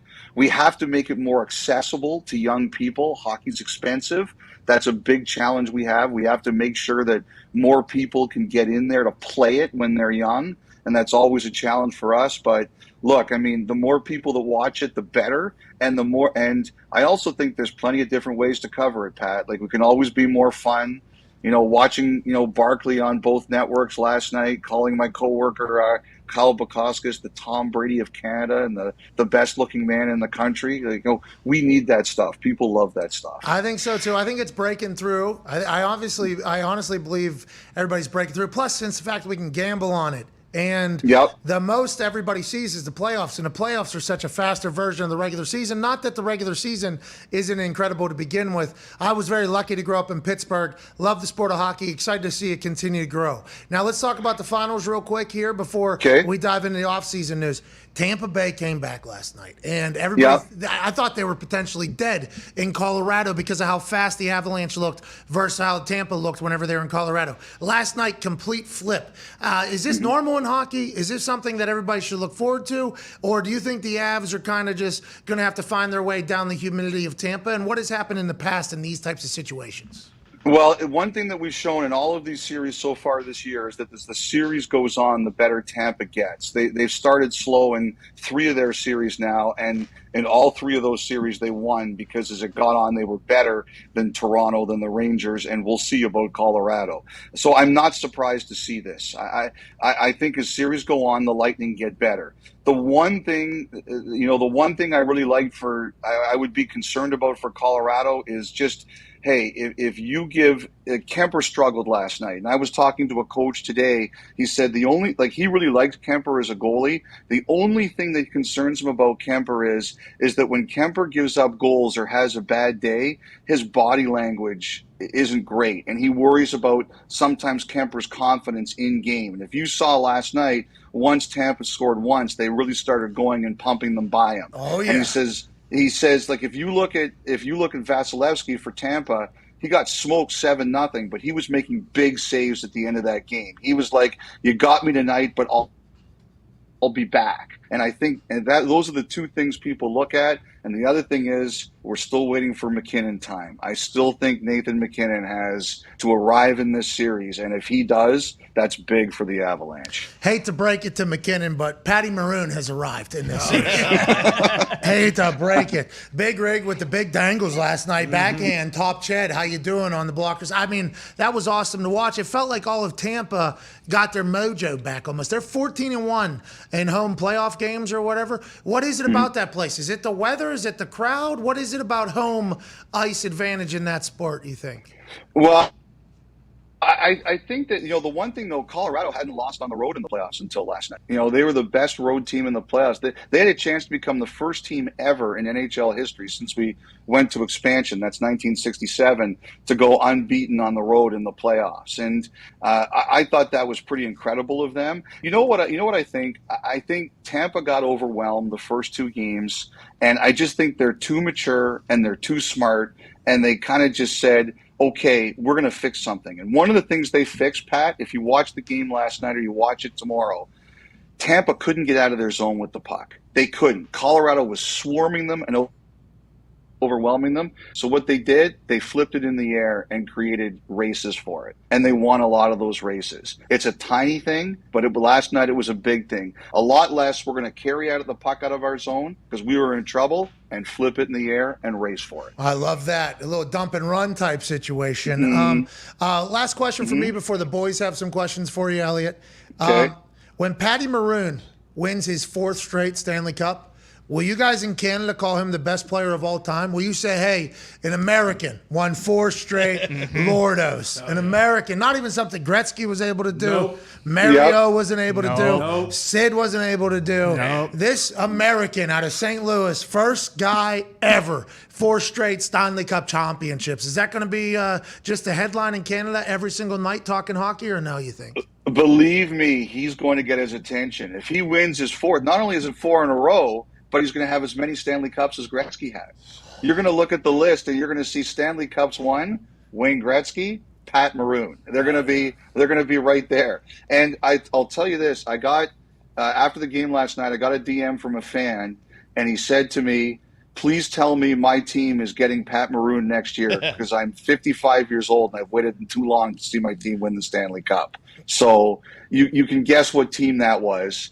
And it's Toronto, and so they want Maroon there next year so that they can finally win. Sorry about it. He's staying in America. He's coming to the Pittsburgh Penguins, actually. Now this leads to the offseason here, and we know you're the insider. We have a joke in this show that it's not really a joke. It's my fact, but it has become a joke a little bit. If you want to be a real player in the NHL, you have to play for the Penguins, okay, at some point. Okay. If you want to be an actual player, 2 of the top 3 players of all time, Pittsburgh Penguins. No big deal, kind of a big deal. Is Pasta going to Pittsburgh? Are they doing a full rebuild in Boston? Fire the coach? Everything's kind of looking upside down. Is Pasta on his way out? And why is he going to the Pittsburgh Penguins? And with the Pittsburgh Penguins, Geno Malkin cannot go to the Capitals. What is happening? That is being chatted about right now on the internet. How about the free agency of Pittsburgh, and when should we start hearing some concrete shit? Okay, so this is what I think you're looking at here. So first of all, Pasternak, the Bruins and him are going to have a meeting in early July. Oh yeah. And the Bruins are going to so free agency date this year is July 13th. That's the first day that the Bruins are eligible to sign David Pasternak to an extension. The Bruins are going to meet with Pasternak with him in early July, and I believe at that time they're going to talk to him about an extension, and I do believe they're going to come at him with one. I think Boston's number one plan is we're going to sign David Pasternak. But if all these rumors are true, and Pasternak says, I don't want to stay here, then I think they're going to trade him. And I think they could trade him sooner rather than later. We'll see, because you want to maximize whatever you can do here. So I think that meeting in early July is going to tell where we're going here with David Pasternak. He's going to the Pens if he's traded? Do you think the Pens are going to have enough to be able to make that deal, Pat? No way. They don't have a lot of draft picks. They don't have a ton of prospects. Everybody relax. Crosby for pasta? No way. Well, that's not how it It's works. not happening. Dude, it's going to be Gensey, Sidney, Kotsky, and Postaski. Boom. That's our top line. How you doing? That's a Stanley Cup factory. Add Patty Maroon, big rig onto the team. You might as well just give us Lordo before anybody takes the ice. It's not happening. You don't have enough capital. Well- You heard what Elliot said. Elliot Well, fucking wait. doesn't Hold know. on. There's another solution. There's another solution to this. Boom. What if? Okay, so I'm gonna put something in for you here. What are you talking What if about? David Pasternak says, you know what? I don't know if I want to sign with anybody now, and I want to go test free agency here. Some guys do that, That's fine. so he could play it out. No, we don't want that. We want him And in Pittsburgh. then- That's fine. That's fine. You want him now? Yeah. You want him now. We don't know how much. Listen, Sidney Crosby can only be the greatest player of all time for how long? You know, everybody. Yeah. How long are we going to take advantage of this guy being in Pittsburgh? We need it next year. Are the Red Wings still part of the NHL, Elliot? All right. Elliot, who are the Red Wings going to hire? How about that one? Jeez, nobody cares. Doesn't Elliot matter. doesn't care. Scotty Bowman, I'm dude. telling everyone cares, all right? So everybody's waiting to see if he's going to hire one of these two assistant coaches from Tampa, Jeff Halpern or Derek Lalonde. Nice. And so they're two guys that Yzerman knows really well. I do think Yzerman's interviewed Barry Trotz. I do think it's possible he interviewed Peter DeBoer. DeBoer's about to get hired in Dallas. I think he's looked at some other young coaches as well. But I do, a lot of the smart money right now is on the two assistant coaches in Tampa and what's he going to do after Tampa's knocked out. But I think he's interviewed older and younger. And I'll tell you one thing about Yzerman. People are terrified of him. So I've told this story before. Like, he scares people. So earlier this year, That's what you I want. called a guy who I'm pretty sure Yzerman interviewed. And the guy answered the phone and says, I'm not answering any of your questions. I'm not even talking to you. I go, why not? He goes, if Steve Yzerman finds out that you spoke to me, I've got no shot at this job. So I'm not answering any questions, and I beg you not to use my name. Steve so, Yzerman's like, but I don't know that nobody he's talk interviewed about him, the so I Red can't Wings, say that. please. Do not talk about the Red Wings, please. Nobody. That's what Steve Yzerman's saying. He's saying you guys should all be afraid of the Red Wings for years to come. No. You'd be scared to go to the Red And Wings. then it sounds like we get the Tampa Lightning assistant coach, and Big Rig's coming to Detroit too. Well, that wouldn't make don't sense. ruin Big Rig's career, Yeah, please. come on. All the He does Cubs not are need coming, that. too. Sorry about this, Elliot. This is a lot of inside stuff going on. Nick, your question for Freege? Freege, kind of follow up off of Pat's question too, off the Pittsburgh thing. There's a lot of turmoil this offseason in Pittsburgh. There was even questions of will Ron Hextall, the GM, keep his job? And now we've got Gino Malkin needs a decision. He's a free agent. Chris Letang is also a pending free agent. Have we heard any updates on those guys?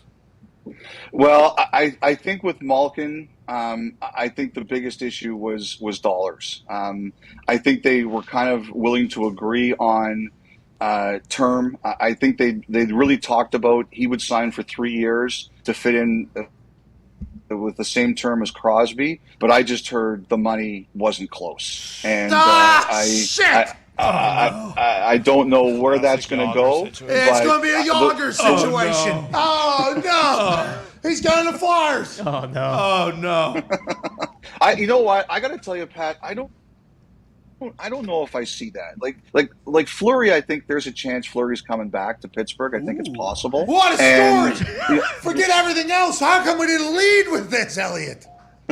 Well, last year, Washington wanted Fleury really bad, and he wouldn't be traded to the Capitals because he was like, I might want to go back to Pittsburgh, and I don't think I could play for the Capitals. Yeah, that's a good decision, Flower. That's a good decision, Flower. So I don't know if I see, like, I do think there's going to be interest in Malkin. Obviously, it depends on the numbers. Letang, like, I heard the issue there was someone told me they thought they were about $1.25 apart a year on a deal. That's $100 million in the NFL. No, yeah, well, no, it's not. Yeah, no, it's exactly what he said it was. You don't know shit about fuck. You really don't. I do. You don't know anything. I know about You're going to pasta. disrespect Freege with these sideburns right now and say stupidity. Don't disrespect to Freege. I mean, that's what you just did. McDavid's the best player in the league. He's getting $8 million a year. Yeah, you're saying. right. $1 million is. Yeah, you're 100% right. Anyways, tell LeBron to fork up some more cash. Isn't he a part of that Fenway group? Let's get Letang. Yes, he is. Yes, he is. Awesome. Ty has a question for you, Freege. Appreciate you, bub. Elliot, are we going to get like an actual hot stove where like guys might be getting traded? I'm a diehard Golden Knights fan, and I've been saying for since they got eliminated, we got to fucking beef up that line with Stoner. I don't know if it means shipping Jackie Aces out of town because I didn't love what I saw out of him last year, but will we actually see some big name guys maybe move team to team, possibly to Vegas to play on a line with Stoner? No, he's going to Vegas. You know, I got to tell you, Ty, I've had people saying to me that this summer could be crazy. Because the cap is so tight. And because a lot of teams, obviously, whenever there's 31 teams that don't win, like one team I think is going to be really interesting. Seattle, a lot of cap room, didn't have a great year, don't want to have a repeat of it. But I think there's a lot of other teams out there who kind of look at it, and people have said to me the names that are going to be tossed around this year. So there might be 5 players in the league who aren't mentioned in trade rumors. Like you said, it doesn't necessarily mean everything's going to happen, but they said the talking is crazy. Like just what teams are willing to consider doing is wild out there. Do you think that is just all sports, generational? Like you can't be perceived as being content with a team that isn't a winner nowadays because social media and because do you think it's going to become more active in hockey as opposed to the more conservative moving that has happened in the past? Because normally it's like 10-year deals, 11-year deals. Yeah. There isn't much. Do you think that's going to change just like every other sport that's currently changing? I do. I do. One of the things, Pat, is that there's a number of teams out there, like San Jose, for example. They're talking to a lot of their candidates for GM. Is we have too many long-term deals. Like, what are you gonna do about that? How are you gonna prevent us from getting in on long-term deals? And there's other teams talking about that all the time. Now, the superstars will always get their deals, but I think it happens all the time that teams talk about, can we shorten it? Now, the other thing that's happened, too, is we're coming out of COVID, and you got to sell tickets, especially in places like Canada, where a lot of these teams didn't have fans for chunks of this year and lost money. So you gotta have something that fans want to watch, and I think they're going to be active for those reasons. Did you say about a couple times there on purpose because of how much you know us stooge Americans love it? I mean, there's an individual. No, have it. There's an invisible line between our country and yours. And you guys just speak so much cooler than us. Yeah, what the hell? None of it makes any sense. Champion. Mm-hmm. Yeah. Lods. Hobbit. About. Oat. Yeah. God, it's so much cooler than us. Hey, Gumpy, we miss you, pal. Miss you, pal. Ton, your question for Elliot. Hey, Freeds, since I assume he's not going to enjoy playing in front of 2,000 people a night, any chance if Fleury comes back, Phil Kessel's coming back home too?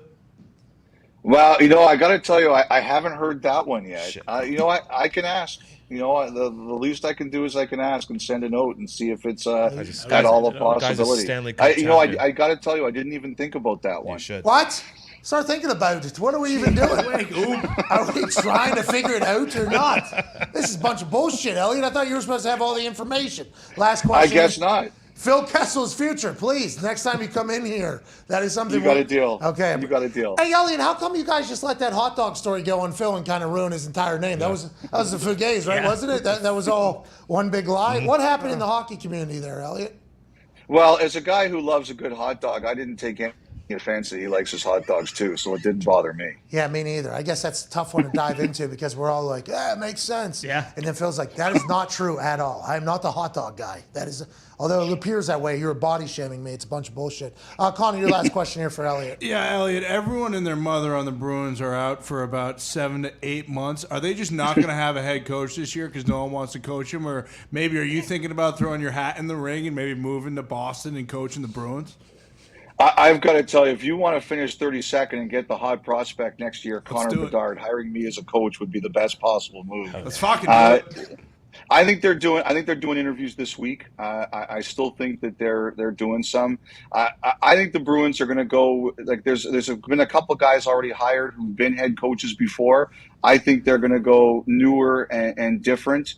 That's the expectation. I think David Quinn and Jim Montgomery are the only two guys they might be looking at who've been head coaches before. You know, Jay Leach hasn't been a head coach before. I think there's some other guys on their radar. Nate Lehman from Providence, who's never been an NHL head coach before. But the one thing about the Bruins is they seem to be pretty confident that if they can tread water for a couple of months, all those guys are going to come back healthy and they're going to be fine. And number one, someone said to me, they said Marchand's out 6 months. Someone said, you really think that Todd Marchand's going to let himself be out 6 months? Who's Todd? They guarantee he'll be back. Or Brad Marchand, excuse me. Todd Marchand used to play. Brad Marchand still plays. Different players, different style. Brad Marchand, he says, do you think he's going to be out 6 months? They said, no way. He'll be back sooner. He's a dog. Elliot, we hope we have you back sooner than Brad Marchand gets back. We appreciate you so much for all the hockey information. You look fantastic. And hopefully your lads enjoyed the stop by, pal. You know what, guys? It's been an honor. It's really been. I admire what you guys have done, and it's the future of the business, and it's a real honor to be invited here. Listen, we don't need the Canadian bullshit. Yeah, but we are very grateful that an icon like you stopped by. You're the best. Ladies and gentlemen, Elliot Friedman. Thanks a lot, guys. All right, let's get to a break because we have Ian Rapoport on the other side. Via text message, had to figure that one out. Love the Canadian accent. Yeah, he's the man. Can't wait to hear what happens with the sport. We're back in 4 minutes with Ian Rapoport with the Deshaun Watson situation and everything else cooking. What do we need to know about the NFL? We find out in 4. Bye.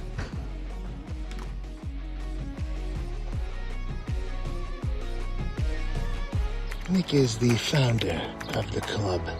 Country Club Nick has performed wonderfully this evening.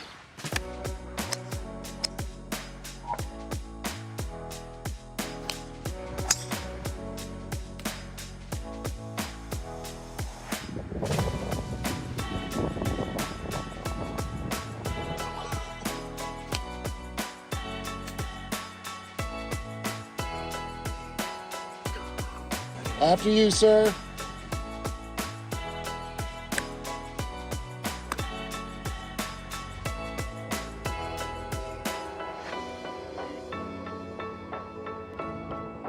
That's a par. With the touch. And the make.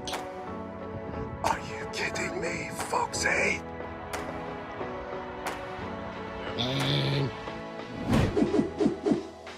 You have got to experience so many things, both as a businessman off the field and on the field.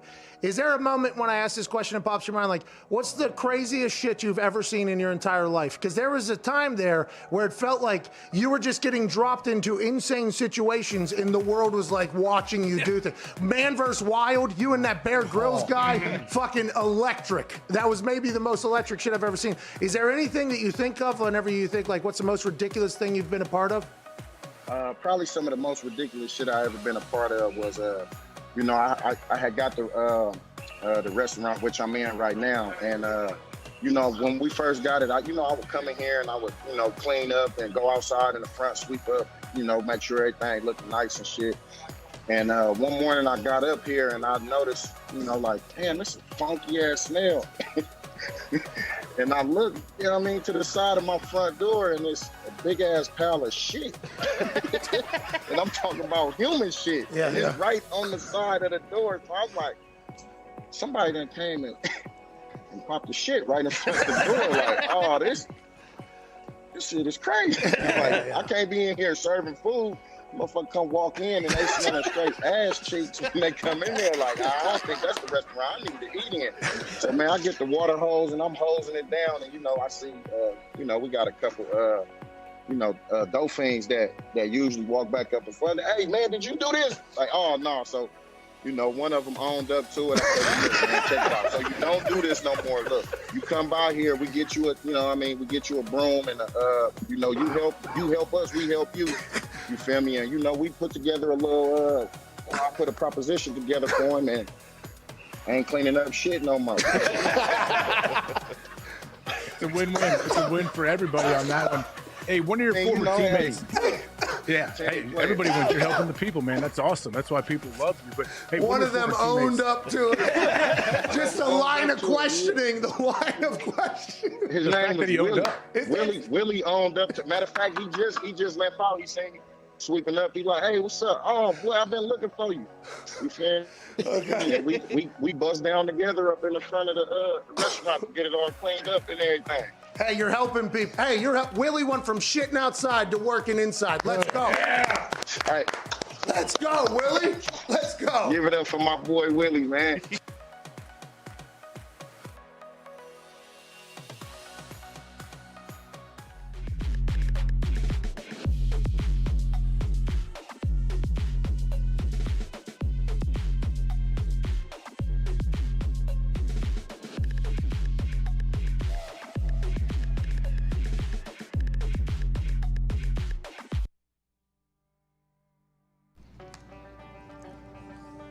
Welcome back.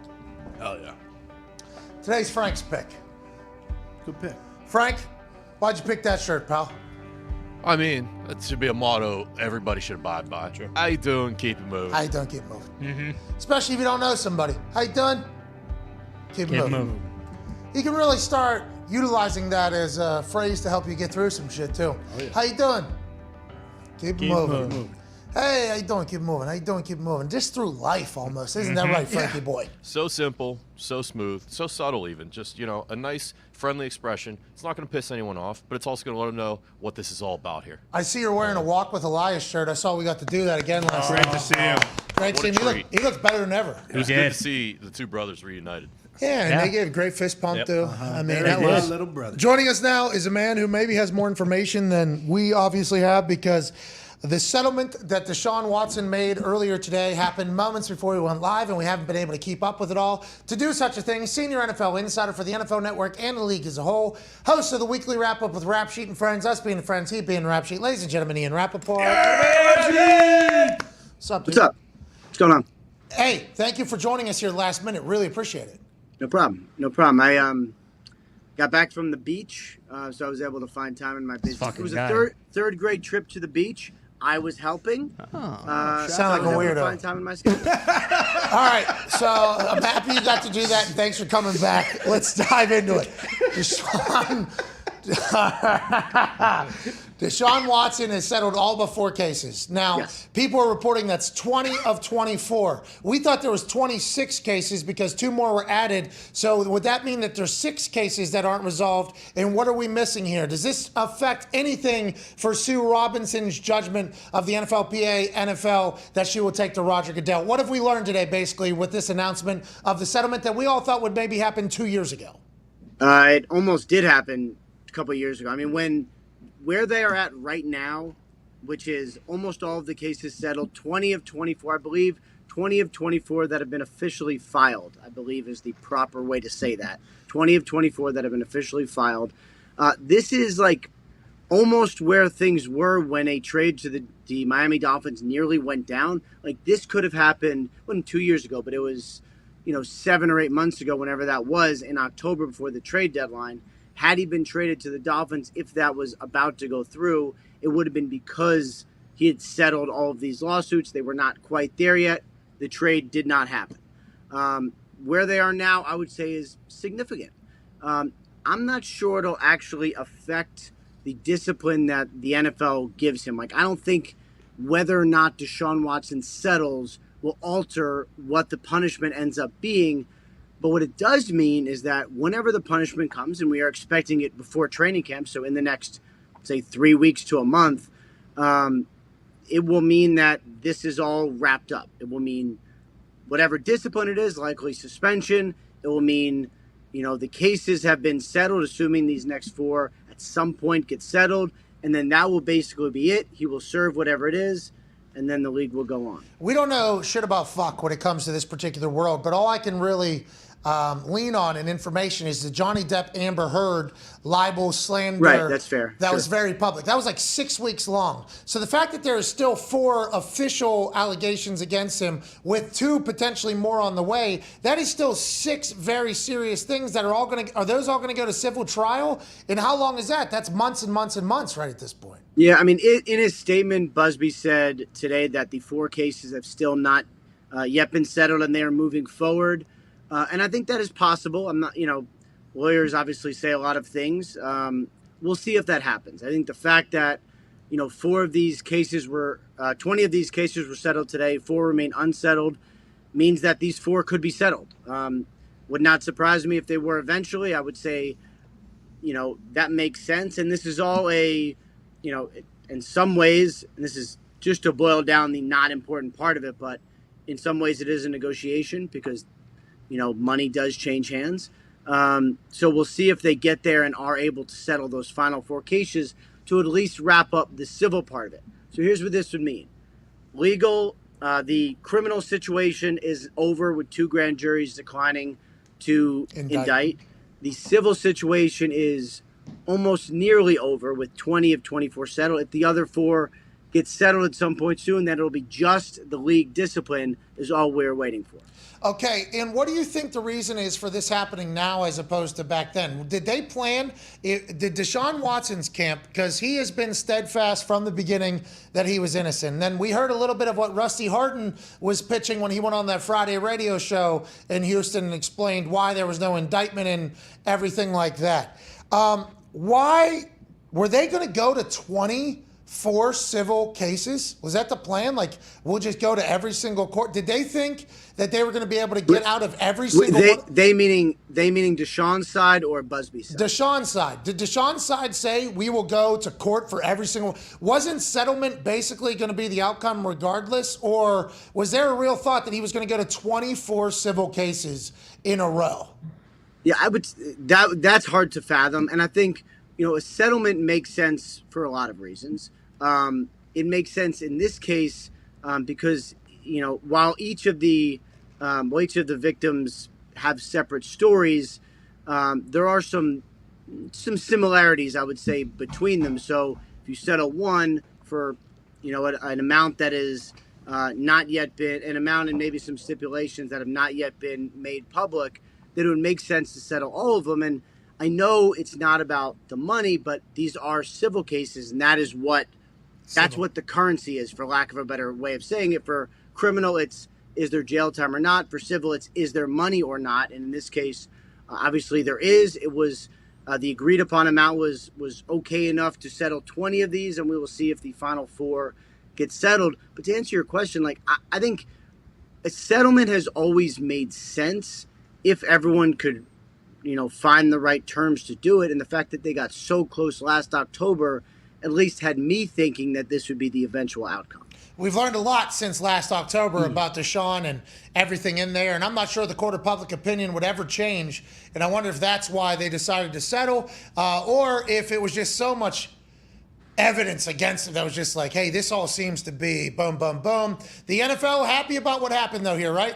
Not happy that it happened as a whole. These are very serious allegations. It's terrible that somebody in the NFL is being alleged of doing these things. Yeah, but I want to make sure if people hear this out of context, they don't think that that's the case. So this is good for all parties here, I think, right?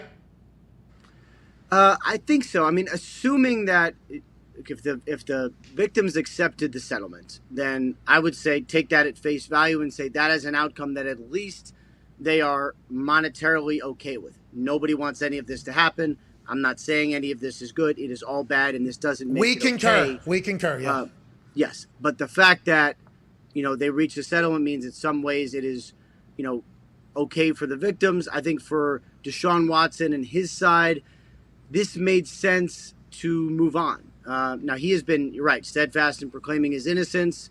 I know he has been very consistent throughout, but, the fact that, they reached a settlement means in some ways it is, okay for the victims. I think for Deshaun Watson and his side, this made sense to move on. Now, he has been, you're right, steadfast in proclaiming his innocence. I know he has been very consistent throughout, but, at least this basically will end one chapter of this, right? I mean, assuming the other 4 get settled at some point soon, this will stop this right here. And then after the, discipline is served, then there will be no more, I don't like to say loose ends, but I don't know another way to describe it. No more, outstanding situations to monitor. This will simply end. All right. We will continue to keep an eye on everything, awaiting the NFL's ruling for how many games he will be suspended from the NFL.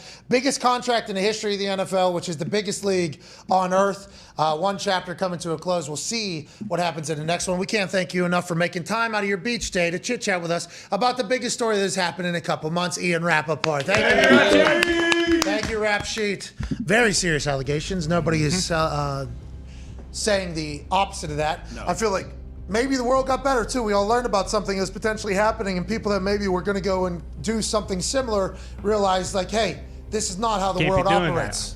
So maybe in the end of this, there will be some positive that'll come from an obviously incredibly dark and terrible situation that we've had to talk about for far too long. Hope everybody's happy, although not everything will be healed in this entire thing. We hope we can move on and be a better society. Oh, yeah. Well said. Well said. Hour 2 wrapping up here. Thanks, Ian Rapoport, for joining us. Elliot Friedman. In the next hour, we got Dan Rapoport, remember, PGA Tour insider for Golf Digest, I believe. Mm-hmm. He'll be joining us to chit-chat about LIV and Brooks Koepka and who else is going and the reaction and response. It's very fascinating, all of it. It's an important time in golf's history. We'll talk more about it. Hour 3 on the other side. Nailed it. Yeah, nailed it. I think I got it. Okay. Oh, yeah. A lot of shit going on in the middle of June 21st. A lot of shit going on in the middle of that interview, too. Did you have a breakthrough?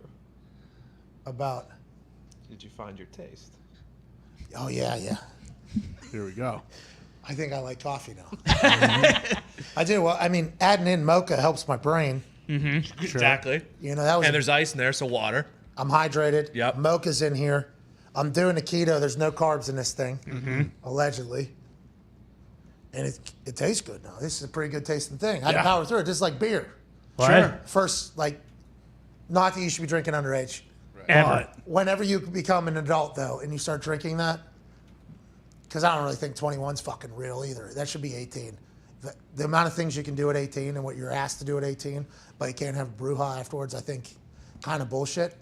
But also, if we're going to fight for one thing instead of the other, I'm going to fight for marijuana every single time as opposed to alcohol. So I don't want to be like I'm going to bat here for alcohol at all. Sure. No. But it is something that happens in the reality of the world. And you have a couple beers early and you don't like the taste of it, like, oh, this is bad. But then at some point you potentially find your flavor and you're like, oh, not that bad, but it's going to get me to the point that I want to get to in a much better way than maybe the super hard stuff that definitely doesn't taste good. Right. That's kind of what's happening here with coffee. And then you drink acquired taste. And then you drink enough of them, and guess what? They do start tasting good. Bingo. Because you have to. Right. Because it's going to make me live longer. Bing. And my memory's better. My brain's better. What? So let's go ahead and find all that right here in this cup. And then you get addicted to it. No, that's you because you're fucking weak. Do you notice any difference from that to the tea? Like more energy or anything? Not really. Nice. But I'm working out more now. Remember, the end of my tea run, I couldn't really do much because of my knee. True. So it was like everything in my body was starting to feel terrible, but it's because I couldn't do much. So now that I'm also getting healthier with the knee and I'm into the coffee, it's like almost going hand in hand, but I have to remember that they are separated from each other. They are not the same. No, they're different. It is nice in my knees back, though. That feels good. I bet. Still hurts every once in a while. Might just be the new normal for me. But yeah, this is. Played golf last night. Nikki's country club. Oh, how was it? So nice. I was a member there like 3 years ago. I didn't go for 2 years. They must have just completely redid the place. Major renovations were made. I With feel the like money that I they're helped taking pay for it. Yes, I helped pay for it. Thank you, Pat. Never went there one time while I was a member, but I paid every single month. And they took the extra food order out every single month that I have to pay. And then I changed my credit card and, it kind of stopped just naturally, even though I hadn't been there for 2 fucking years. And I kind of had a little bit of a distaste towards the place, to be honest with you, whenever that happened. But yesterday, how could I not go and be incredibly impressed with that? That course was awesome. That was one of the best experiences I've had golfing in some time. Weather was perfect. It was wide open. Ran into Double D out there. Oh, nice. Yeah, it was fucking awesome. Love Double D. Thank you for that invite, Nick. I appreciate it. No, thank you, fellas, for coming. And the knee feels good, My too. pleasure. And I'm ready for Tahoe, by the way. Hell yeah. Hey, I'm going to be a player out there. Here we go.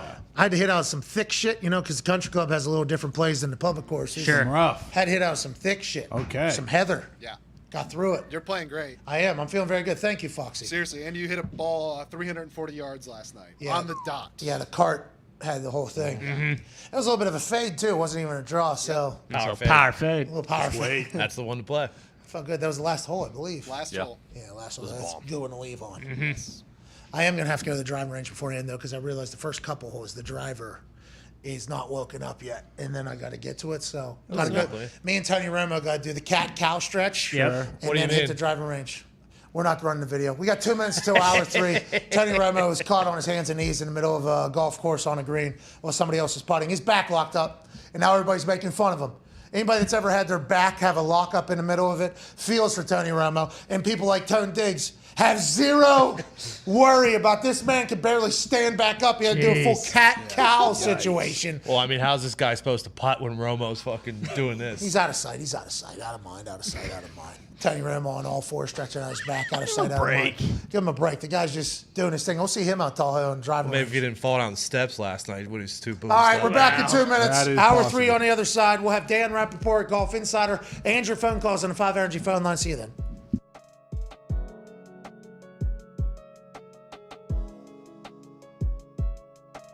Joseph Montana, Italian-American out of Western Pennsylvania. It was a kidnapping attempt of his infant grandchild. Yeah, in the house. They came into the house, right? Yeah. And then he was sitting on top of the stairs. He was like, put the baby down. And they said no. And he said, ah! And they said, no, I'm taking your granddaughter. He said, ah! And they said, I'm taking it. He goes, you asked for it. Skechers up, Skechers down. Dart. There's no way. Then he ran down the stairs, and the baby caught the granddaughter after the beak of the lady that was trying to snatch the baby. Passed out. It was like one of those, boom, and they like dropped it. And Joe Montana, he actually slid down the stairs. Head first. You know how like that, how people surf almost down the stairs? He did that and caught his granddaughter like this, and then he picked up the ball, and he actually put foot on kidnapping suspect, called the police with his Bluetooth and waited there. Unbelievable. That's fucking Joe Montana, dude. That's right.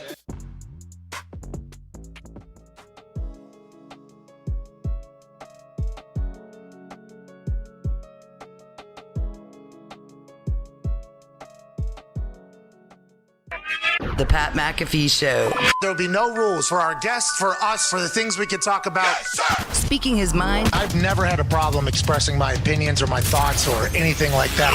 While being relatable. I haven't had that manufactured fake-ass celebrity that a lot of people have whenever they go on those big networks. I've had a chance to really build my crew, build my following, build my audience. And ridiculous. What am I supposed to do? So I'm supposed to look at something that I can definitely afford and say, nah. Is that what I'm supposed to do?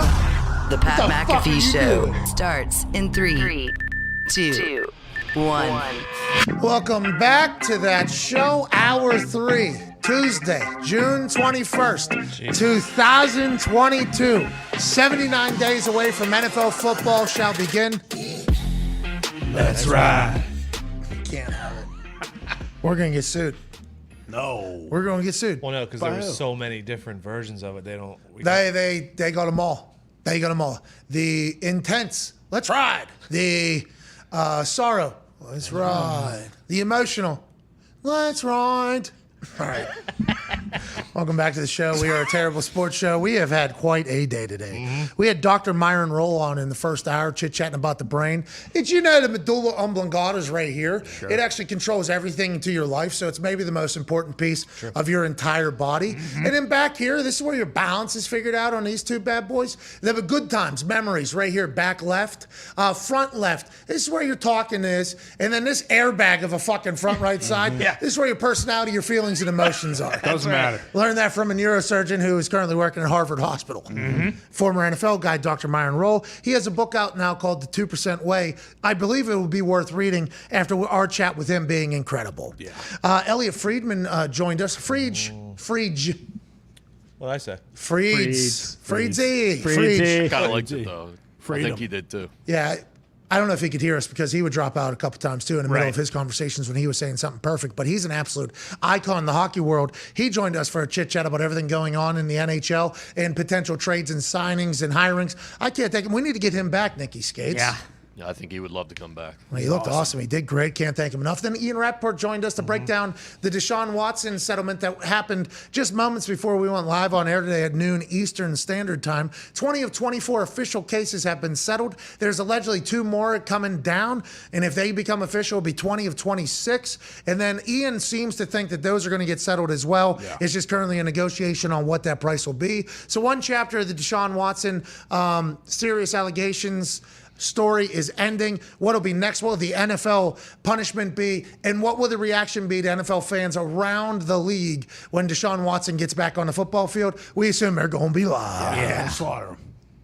A lot of signs. And that's Tuesday, June 21st. We'll have Dan Rapoport of Golf Digest joining us here in a few minutes.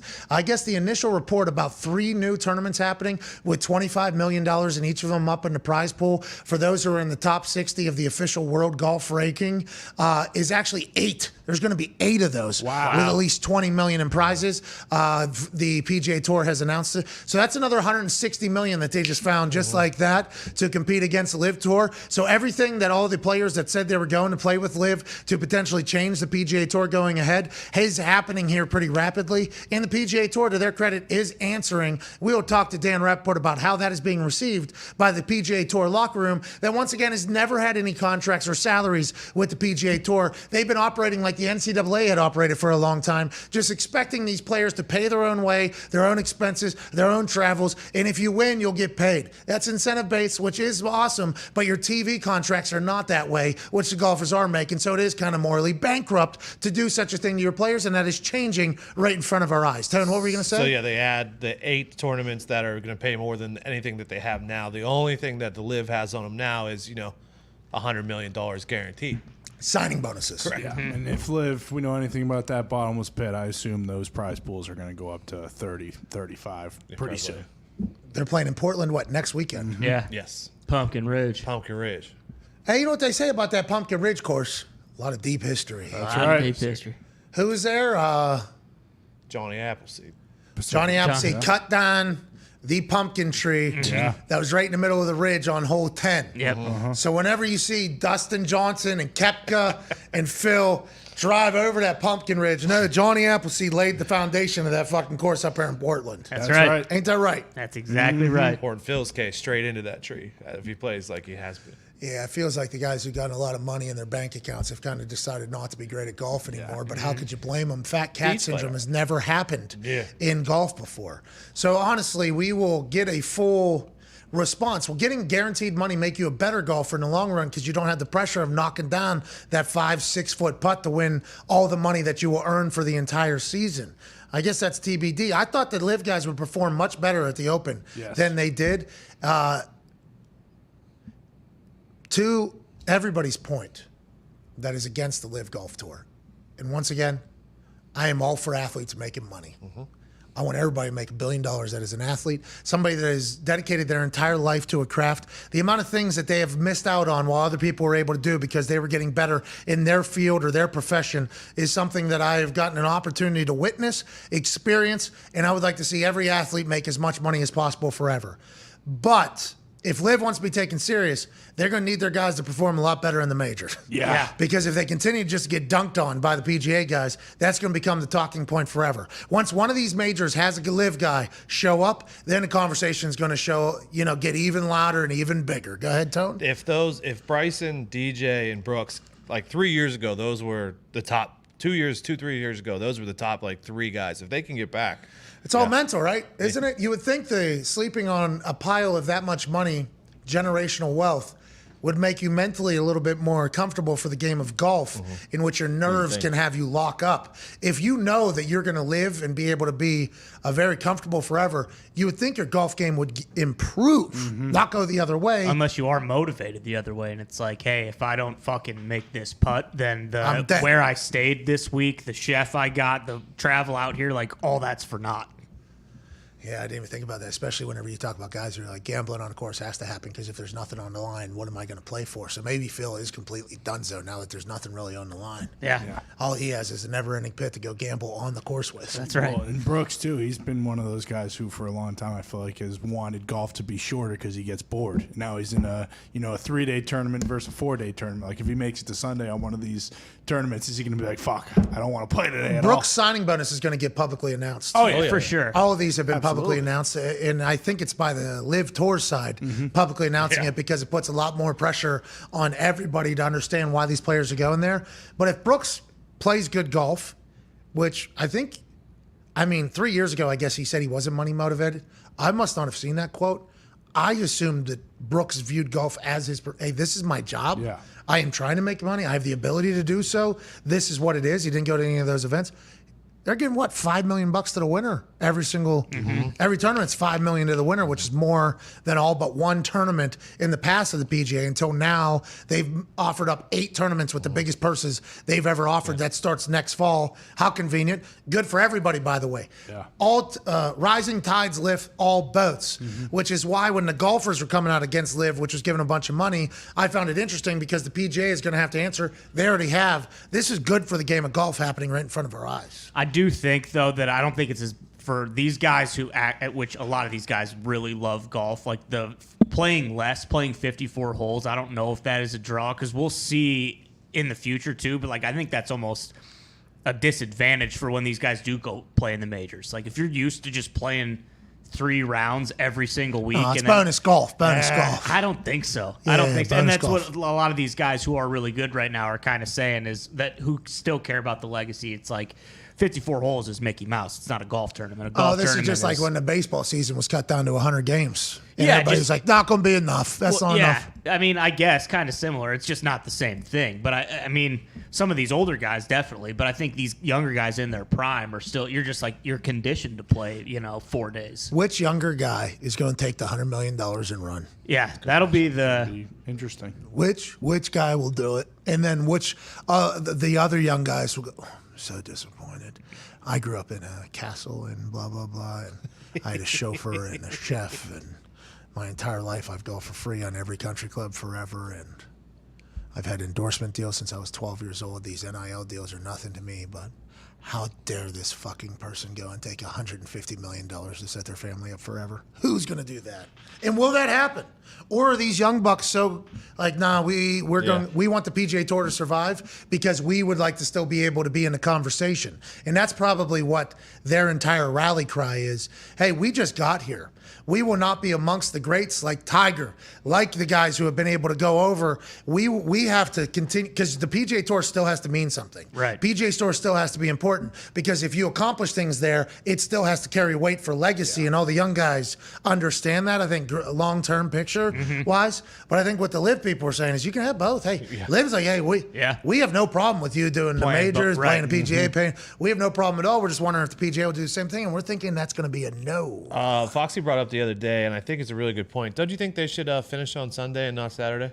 Whether they do 54 holes or whatever. Yeah, go Friday, Saturday, Sunday. Yeah. Because Saturday, especially during the summer, like everyone's out doing shit. Like no one. Sunday is the day when everybody's just kind of chilling and watching. Oh, yeah. And YouTube is easy to find on basically every single TV at this point. It's not like that is that big of a hindrance. Now, channel surfing and finding a PGA event or a major is much easier to put on. But if you want to watch something, Golf's on, you can find it easily on almost every TV these days. In the interim, though, like they don't care, right? They don't care at all. It's not for the viewing public. Like they don't care if anyone watches. So, like I don't know if that's even and like that's why just like as a casual fan, it's like we watch the first event and we'll check in, but like I'm probably not going to watch a LIV event in the middle of the summer randomly, but like I will watch the British Open. You don't know about the Portland Open, dude. Well, we'll see how Pumpkin Ridge is playing. Pumpkin if it's Hills tough, is going to be. I mean, I think Portland Open was actually Happy's first tournament, if I remember correctly. Yeah, and he couldn't putt. Yeah. He couldn't putt. Waterbury Open. Well, that was his first, and then he made it to the tour, and his first tour event was Portland Open. Yeah, couldn't putt yet. Had to figure it out. That's just a major. Like, I mean, granted, I'm not someone who watches golf every single weekend, so, like, I don't really care as much about the tournaments that aren't majors. Yeah, me neither. So it's like I'll watch it because it's something to watch, Right. And I like watching people do something that I think is incredibly difficult on a very regular basis with a lot of pressure on the line and all eyes on them. I like watching greats be great at something. I enjoy that at all things. That's why I dive into the Olympics so hard whenever because it's like the amount of pressure and the amount of work that these people have put in to do this. I just have respect for watching great people do great things. Yeah. Like I enjoy it. I don't know. Keep an eye out for LIV, dude. I think Diggs' point is the real one. Not being able to watch everybody compete every single weekend is probably the biggest downfall of this.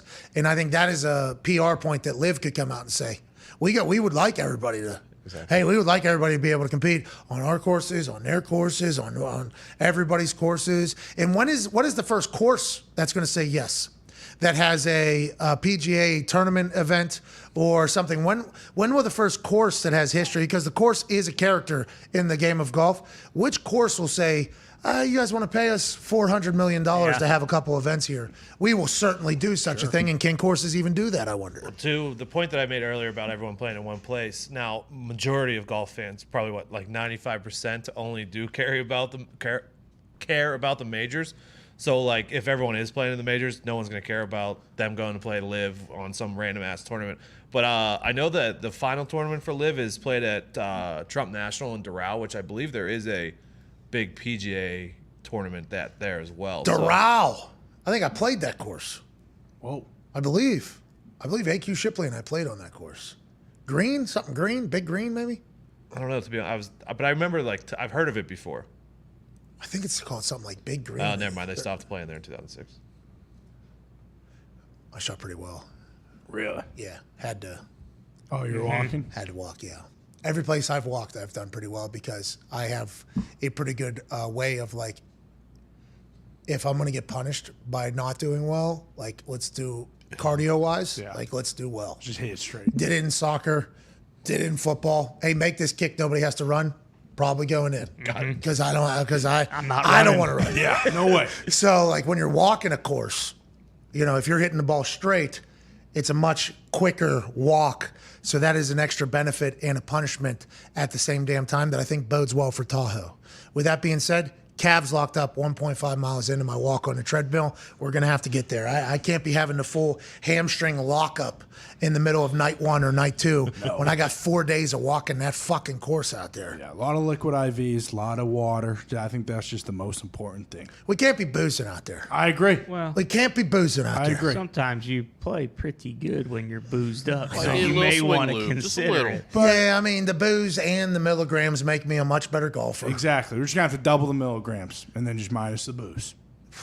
Gonna need some booze, probably. Gonna need some booze. I think they just got bongs sitting around everywhere. Yeah, out there, you're too. gonna want an Arnie Palmy out there. It's gonna be hard for me not to go. You ever seen one of these disappear? See ya. All right, have a good one. Now watch me hit this drive. When Timberlake's, hey Pat, you want a beer? And you're not gonna say no to JT. Kinda. He sold all his music for $100 million. That's a bad businessman. His music is worth a lot more than that. But I guess he does have $100 million, and I am a fan of Justin Timberlake. So before I have his beer, I'd probably say $100 million. What the hell? What are you doing? Conan O'Brien sold his shit for $110 million to Sirius XM. You're Justin fucking Timberlake, dude.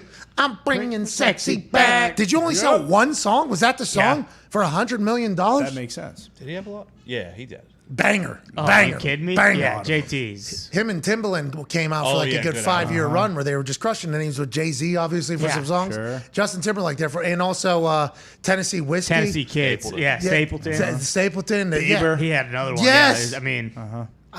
Anyways, maybe he just said, hey, $100 million, my music lives on forever, take it, I got new deals and whatever. Hopefully we'll get to meet him. But if he does offer me a beer, who would I be to say no to Justin fucking Timberlake? Yeah. Gotta say yes. Just don't ask Carlton to dance. I won't. He'll do it himself, though, I've heard. Okay. Joining us now is a man who is a golf insider for Golf Digest, I believe. A man who broke the news this morning that at the meeting at the Travelers, Jay Monahan said that there will be 8 tournaments this upcoming fall, that only top 50 players of the OWGR are able to play in, and each will have $20 million in purses, which is more than any other tournaments. That's another $160 million they offered up for purses, just like that, because a little bit of pressure from the LIV Golf tournament. Feels like all parties are benefiting from this. With more information from the inside, a man who's been friends with a U.S. Open champion basically since he was in high school, Dahn Rapoport. What's up, dude? How you doing? It's drama. Hey, it's controversy, but it's good for golf. This 8 tournaments with $20 million purse that the PGA just announced is massive for all the golfers, right? And where does this money come from? They've just been sitting on this for the last 50 years, Dan? So I'm not entirely sure where the money comes from, but I do want to clarify. So these 8 events, it's not going to be this fall. It's going to start next year. And I actually think it's going to be, someone from the tour reached out to say that it's going to be spread out around the year. It's not just going to be in the fall. So there's going to be basically at the end of the FedEx Cup season, you're going to qualify for 8 events for the next year that are going to be 50 players, which is, the LIV events are 48 players. And they're going to have $20 or $25 million purses, which are going to look a lot like the LIV events. So I think some of these will be new events that come up. Maybe there'll be some in the fall that'll be like around the world in Australia and Asia. But I think the other events will be probably more money into existing events. So like some of the bigger events on the PGA Tour, because obviously they don't have the majors, but they have big events like at Riviera or like Jack Nicklaus's tournament, Arnold Palmer's tournament. Instead of trying to start all new tournaments, they can sort of use the legacy of those tournaments, right, in the history, and then pump money into them and make them bigger purses with less players and more elevated than they already are. So are the golfers on the PGA saying thank you to Greg Norman, Phil, and Dustin Johnson, and Brooks Koepka, and Kevin Na, and Sergio Garcia, who said that this is why they were going to do what they are doing? Now, aside from getting 9 figures guaranteed to them, they also said they wanted to change the PGA. This has certainly done such a thing, right? This is a massive change for the PGA Tour that all golfers will benefit from probably forever now.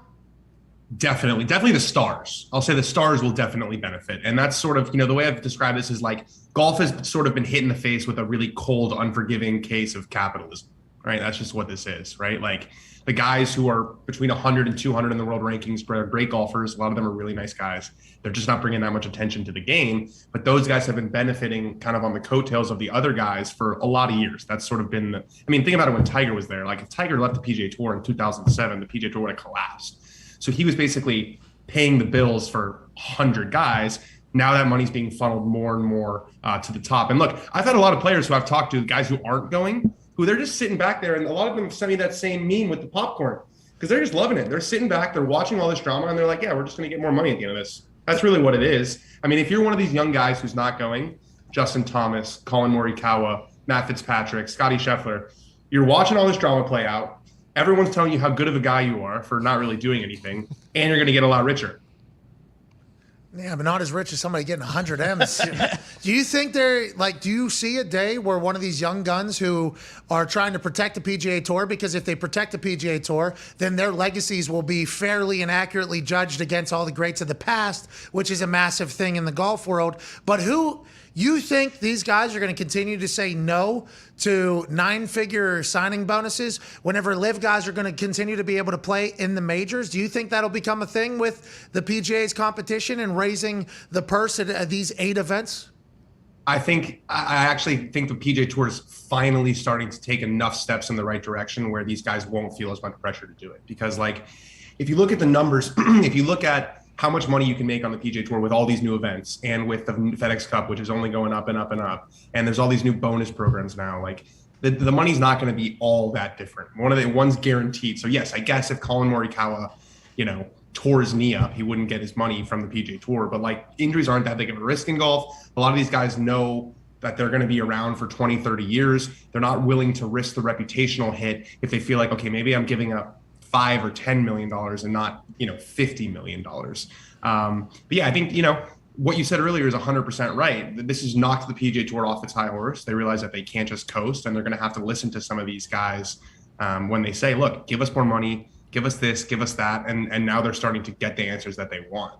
I think this is good for golf, Dan, and I can't thank you enough for joining us. And all your reporting has been fantastic, even though I assume there is some people over your head asking you not to report everything the way that you were reporting them. So we appreciate the hell out of you kind of, floating in the waters. I'm doing what I can. Yeah. You got to do what you got to do because you're friends with a lot of these guys, but the league that, has basically made you your business is in the middle of real competition right now. Excited to see how it plays out. Can't thank you enough, Dan. Yeah, happy to do it. Thanks, boys. Ladies and gentlemen, Dan Rapoport.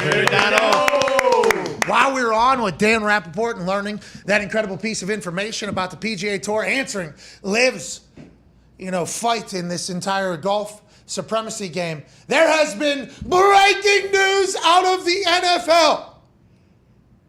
A man who has been described as having toilet seats for hands. A man that we have called a nimble Clydesdale. A man who is a ninja on the field while being taller, faster, and more powerful than everybody else, has officially retired from the NFL. Now, this would be his second retirement, but this one seems like it's a little bit more steadfast than the one from the past. Rob Gronkowski officially retiring from the NFL via a Jordan Schultz report tweet. Now, the future first ballot Hall of Famer won 4 Super Bowls while earning a spot on the NFL's 100th anniversary team and the 2010s All-Decade team. An all-time great officially hangs him up at 33 years old. Congrats to Gronk. Yeah, Gronk. On both chapters of his career, both whenever he came into the NFL with the New England Patriots and asserted dominance quickly with how damn fast he was, how quick he was, and his football IQ being on a completely different level than anybody would ever give him the credit for. Then whenever he retires, dabbles in the sports media world, does well, comes back with Tampa, has the legendary tale about him training in different shirts one day. So he tells Tampa he's been working his ass off, loses 15 to 20 pounds to get back in shape, then goes on to score 2 touchdowns in another Super Bowl, do his thing in an entire another city. Congratulations to Western Pennsylvania high school grad, Buffalo native, Rob Gronkowski. Yeah, baby, Gronk. We're all very lucky to watch Gronk play. Yeah. We're all very lucky to kind of see Gronk be Gronk and never change from being Gronk and Gronking around at all times. I'm pumped for the guy. Can't wait to see what he does next. Yeah, I mean, probably goes down as the greatest of all time, even though he I didn't think play so. as long as some other guys. He was on the NFL's, he was one of the only active players that went on the all-time 100th anniversary team. He was out there with Tom wearing the jacket, then he comes back out and plays.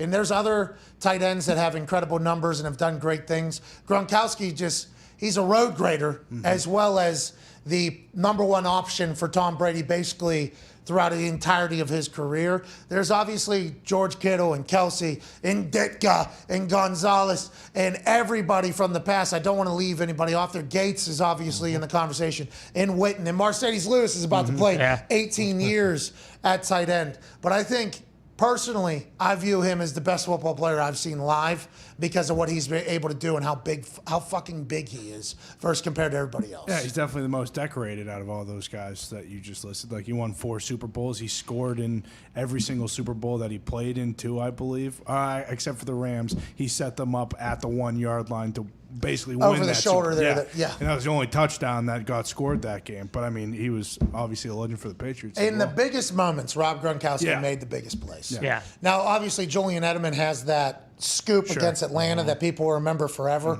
But it felt like in the big games, whether it's just the playoffs or home field clinching or something, Tom Brady was looking for Rob Gronkowski. Oh, yeah. Tom Brady, greatest quarterback of all time.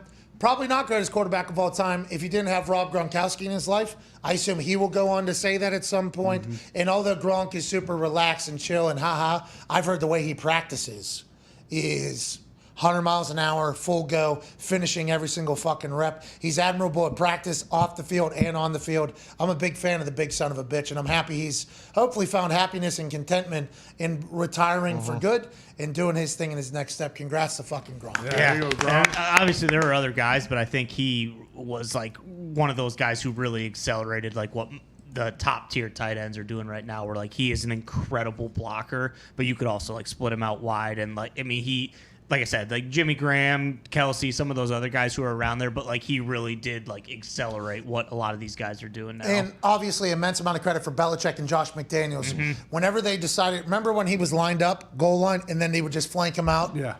And it was like, all right, who you putting on him? A corner? No. Putting a linebacker on him? No. Put a safety on him? Whatever it was. They would just flank him out. It would be one-on-one, and it was an immediate, well, Gronk's weren't that if good. it's a small body, we're just going to throw it up high. If it's a big body, he can shake him and get inside of it. And if it's a safety, we'll just run a little out so he can body him and speed him. I mean, it was an unstoppable thing at the goal line, and I assume Tom Brady had thoughts about it, and Gronk had thoughts about it. But what McDaniels and Bill and Tom, and then even towards the end there down in Tampa, the way he had been used is like perfect, it felt like. He was the guy at all times. And what a joy to fucking watch. I'm going to miss him on a football field. I feel like Gronk comparable was like Shaq in the NBA. Bingo. Never gets talked about as greatest player of all time. But unstoppable one-on-one. Yeah. Unstoppable. And I've seen some, obviously against the Colts, he has some legendary moments. Of course. But I've seen him pick up one of my friends and block all the way to the... Toss him out the club. all the way to the sideline, too. Wasn't scared to get dirty in there. No, that's why I thought, I mean, with the running block, obviously, and the pass catching, but he, as much as he got hurt, his ability to come back from the back surgeries and the elbow and the knee was incredible, too. Rob Gronkowski's Instagram has made it official. His statement, if we can zoom in there. Here we go. In college, I was asked to write about a dream job opportunity that I wanted to pursue and where the location would be. Every time I had to go write about my future, no matter what, I picked being a professional football player. For that assignment, though, we had to pick the location. So I wrote that I wanted to play in Tampa Bay for the Tampa Bay Buccaneers for many reasons, the sunny weather being number one. I completely forgot about writing this report until 2 years ago when I had the opportunity to join the Tampa Bay Buccaneers. And let me tell you, the journey in Tampa over the last 2 years has blown away what I originally wrote about in college, big time. And for this, I want to thank the whole entire first-class Buccaneers organization for an amazing ride, trusting me to come back to play and help build a championship team. I will now be going back into my retirement home, walking away from football again with my head held high, knowing I gave it everything I had, good or bad, every time I stepped out on the field. The friendships and relationships I've made will last forever, and I appreciate every single one of my teammates and coaches for giving everything they had as well. From retirement, back to football and winning another championship, and now back to chilling out. Thank you to all. Buccaneers fans, the crew, without you guys, none of this is possible. All of you brought it every game. Thank you for all you do. Cheers to what's next. Maybe sailing the seas. Whoa. Arr. Oh, no. Pirate. Captain Gronk being a pirate. Here we go. First Tom and now Gronk. They both retired. No mention of the Patriots in either one. No, Well, he retired from the Patriots. Well, He gave it I up. appreciate it, Tony. I don't know. Yeah, he did kind of spit in your face a little bit. You know. No, I'm who joking. gives a I'm fuck? joking. He didn't. He was talking about the Tampa Bay Buccaneers. This is just like what Tom had to do because they already retired from the Patriots a couple different times and left the Patriots. Whatever the case. Happy for Gronk. Let's get to a break. On the other side, we'll answer some phone calls. We'll also break down what's going on in the NFL. Indomitian Sue tweets, Raiders could be fun calling that. This comes one day after an interview where he said the ship has sailed with the Tampa Bay Buccaneers after they signed Who was it? Hakeem Hicks. Hicks. There it is. Also, the House Oversight Committee has made a proclamation to Dan Snyder, which, I mean, I enjoy what they said, but I don't think the House Oversight Committee should be saying what the House Oversight Committee said because, whatever. Chase Claypool chit-chatted with the Pivot about how I can't wait to chat about that. And Dan Orlovsky gives his top 5 QBs under the age of 25. Will surprise people. That and 5-hour energy phone lines. This should be a great wrap-up to a monumental Tuesday, June 21st, 2022.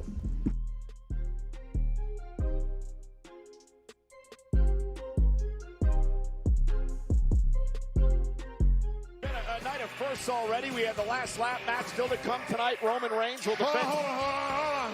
What is this? I got something to say, and I want the whole world to hear it. Why is he still here?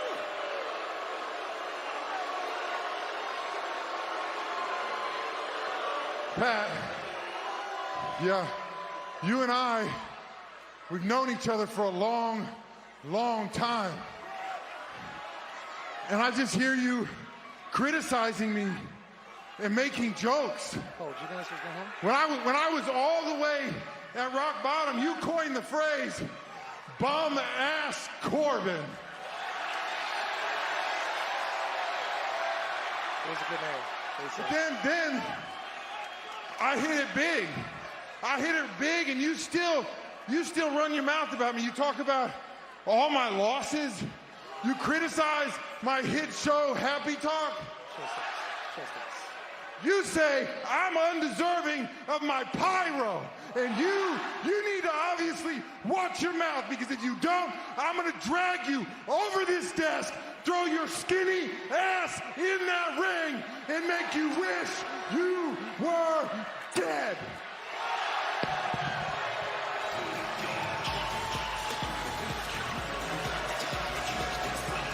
Hold on. Hey, do you mind? Thank God they keep the house mic in here.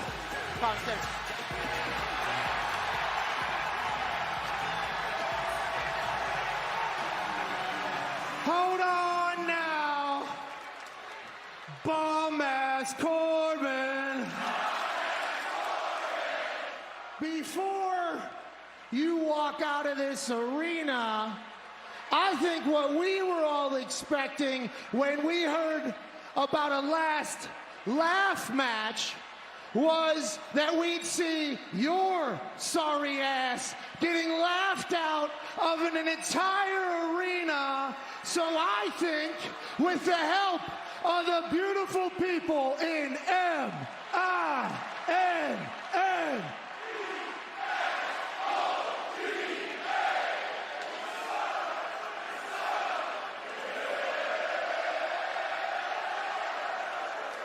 we can give the WWE Universe what they've been waiting for since your sorry ass came into this company. Will you help me laugh this jabroni the hell out of Minneapolis, Minnesota? You suck!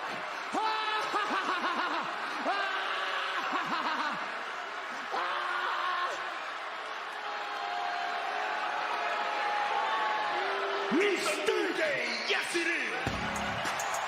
Happy Corbin has become the laughing stock of WWE thanks to my partner. Did you have fun? It had to be said. And why didn't you tell me that was going to happen? How'd he get that microphone? Nonetheless, he got what he deserved, and now actual talent on the stage. Yeah, the New Day have been laughing Happy Corbin out of the arena.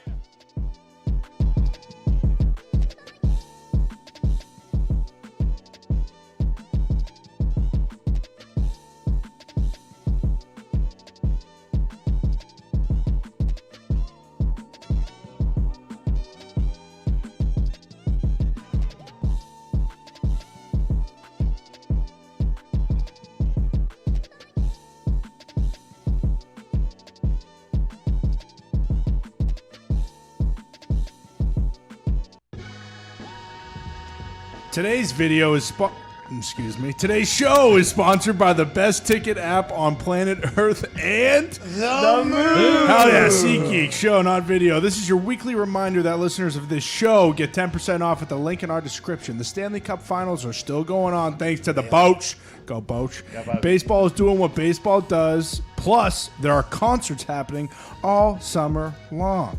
Get tickets to it all on SeatGeek. Their seating chart will make sure you're getting the best value every single time. Just remember to hit the link in the description of this show next time you buy some tickets. Nailed it. Had it, baby. What were the talking points right before you read that? The talking points right before I read it was the first two words. Instead of saying the second word, say show. And I didn't. You came in so confident, too. This video, and then you got so disappointed. It kind of ruined the mood of the entire read. Well, it ruined my mood for sure. I mean, I love talking about baseball, and here we are. Yeah, but hey, team sports. Sometimes you're going to fuck up. You got to bounce back. You can't let that second word affect the third row of the way. You kind of did. No, I rolled through it. What are you talking about? Yeah. No, there's no fucking flub. No, there was a flub. There was no flub. There was a defeatist attitude in that entire thing. There was no defeatist attitude. Shout out to SeatGeek, by the way. How could you feel like a defeatist whenever you got fucking SeatGeek on your side? Yeah, you can. They've been the greatest for a long time.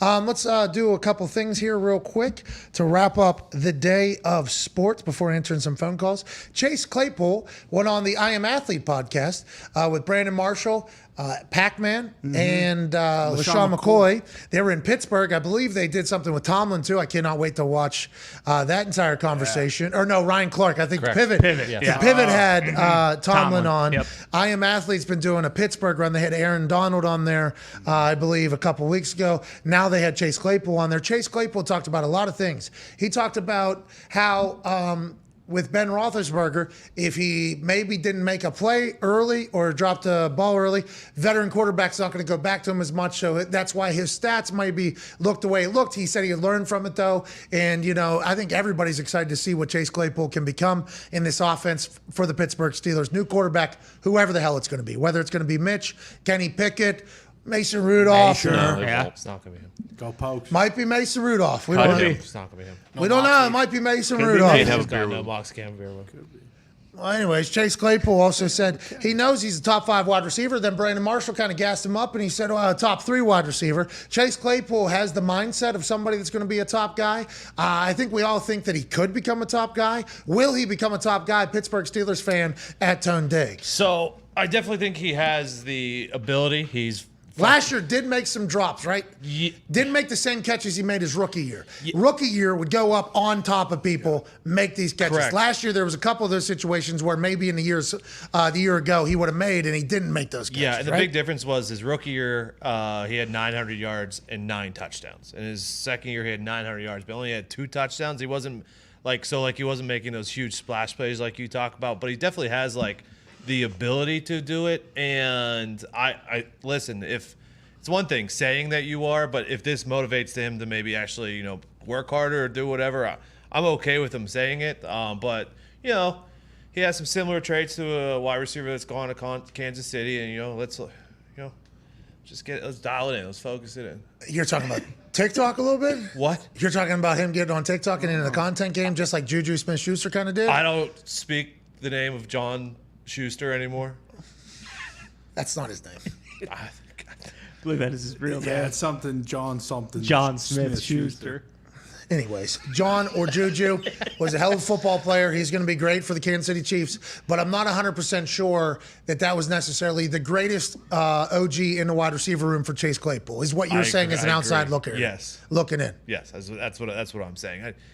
They haven't really had a true leader in that locker room in a long, long time. In the offensive side, in the wide receiver room. Yes, that's what I meant. Yeah, because Cam Hayward came on our show and said, "Hey, sure. everybody's talking about us not having leaders. Need to chill the fuck out." Basically, in the receiver room is what I meant. Yeah. And we were all talking about that, I think, at the time because there was obviously a dancing on the logos and a lot of drama happening, losing happening, and drop balls happening, and things like that. And I think Cam Hayward took it as a shot at his leadership. We'd like to let him know it's not about that. It's about what's going on in one particular room, how you can maybe get the most out of that, while also growing your own personal brand without it becoming a distraction. I think is what everybody was chatting about, right? Yeah. I think so. And isn't it? I mean, ultimately, isn't it just you can do all this kind of stuff with the TikTok and whatever. By the way, you should. I did it. Yeah, exactly. But then you have to perform on the field. Yes, and you have to know if you don't, immediate criticism is going to come because you are doing something that could benefit yourself. That isn't just what the fans of the team that you're playing for, who is also benefiting from, are focused on. Happened to me at the beginning of my career. Very quiet. I learned how to punt first, and then as soon as I started having, whether it was an appearance on the Bob and Tom Show or doing stand-up shows or my own podcast or my own merch business or anything I had going on, I knew that I was just 3-4 shanks away from getting run right out of town. And anytime I would have a bad game, which didn't happen often, to be honest with you, but if I did have a bad game, once I became a very loud person in the city, it was loud. This guy's focusing on all the wrong stuff. This guy's doing that. It comes with the territory. You have to know that is the case. And hopefully Chase Claypool got a quick lesson in that. If you're not making as many big plays and you happen, by the way, out of your control, you have a drop. Somebody makes an incredible play on you and actually breaks up a pass that maybe you would have made a year ago, which had a different pass breakup, but the common eye can't see that. They're immediately going to say, this guy's not focused on catching footballs for the team that I love, for the team that makes my life a lot better week to week. This guy's worried about doing some other fucking shimmy on TikTok and all his time's on that. That's just natural human reaction, and you have to know that if you're going to get into the content game while playing in the NFL. I think Chase Claypool knows that now, and I think he's going to be much better for it, and the Steelers fucking need him. Yeah. Steelers are going to need him. Yeah. It's tough for him, too, just because there's so many, great – they have a lot of weapons with Deontay Johnson and Muth and now Najee. You only get so many touches, right? Hey, the pivot gave us a strike, so, we're probably – Like, is that normal? What's that? I know this is an I Am Athlete podcast that this happened. I don't know. The Pivot gave us a strike because we're talking about Garrett Wilson saying 75,000 or whatever. Yeah, Bill said he thought it was an auto strike. Really? That's what he thought. Bill, So it's a YouTube deal. If it's not an auto Why is strike- YouTube always attacking us? It's interesting, isn't it? I don't know, but I would like to commend both the Pivot folks and I Am Athlete because there was a pivotal time where everybody thought maybe both would not survive or maybe only one. Both of them have done incredible work. So bravo to all parties involved. Good job, everybody. And we appreciate the hell out of it, by the way, as people that have to do daily conversations, and you guys are generating the addition of Pac-Man to I Am Athlete. I am all about.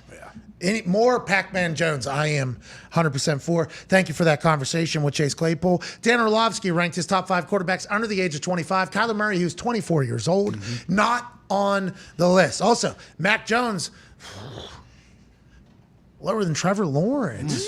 Trevor Lawrence only has 1 season under his belt, and it was not necessarily great with Urban Meyer as the coach. It was a shit show off the field. Now he has Doug Peterson, and is this Dan Orlovsky's faith in Doug Peterson and the offense that Trevor Lawrence is going to have? Is this him projecting in the future, or maybe saying right now? Because if it's right now, how do you not have Kyler Murray on the list? Joe Burrow, number 1, just led his team to a Super Bowl. Lamar Jackson, former MVP. Justin Herbert, everybody saying on the precipice of a big breakout year. Monday Morning Quarterback did an entire interview with Brandon Staley, new head coach, said Justin Herbert is taking leaps and bounds in the leadership department. Everything we've wanted to see from him away from football is coming to fruition. Look for him to have the best year he's ever had. And a lot of people are betting on the Chargers right now because of the offseason they've had. Trevor Lawrence at 4, Mac Jones at 5. Now, Mac's only had 1 season as well. I thought it went much better than Trevor Lawrence's. Dan Orlovsky's got Trevor above Mac and no Kyler. Your thoughts, Boston Connor, on Dan Orlovsky waking up and saying, I'm going to start a pod on the internet today. Yeah, well, we do know Dan Orlovsky can't completely comprehend the fact that there isn't an offensive coordinator in New England, mostly because I think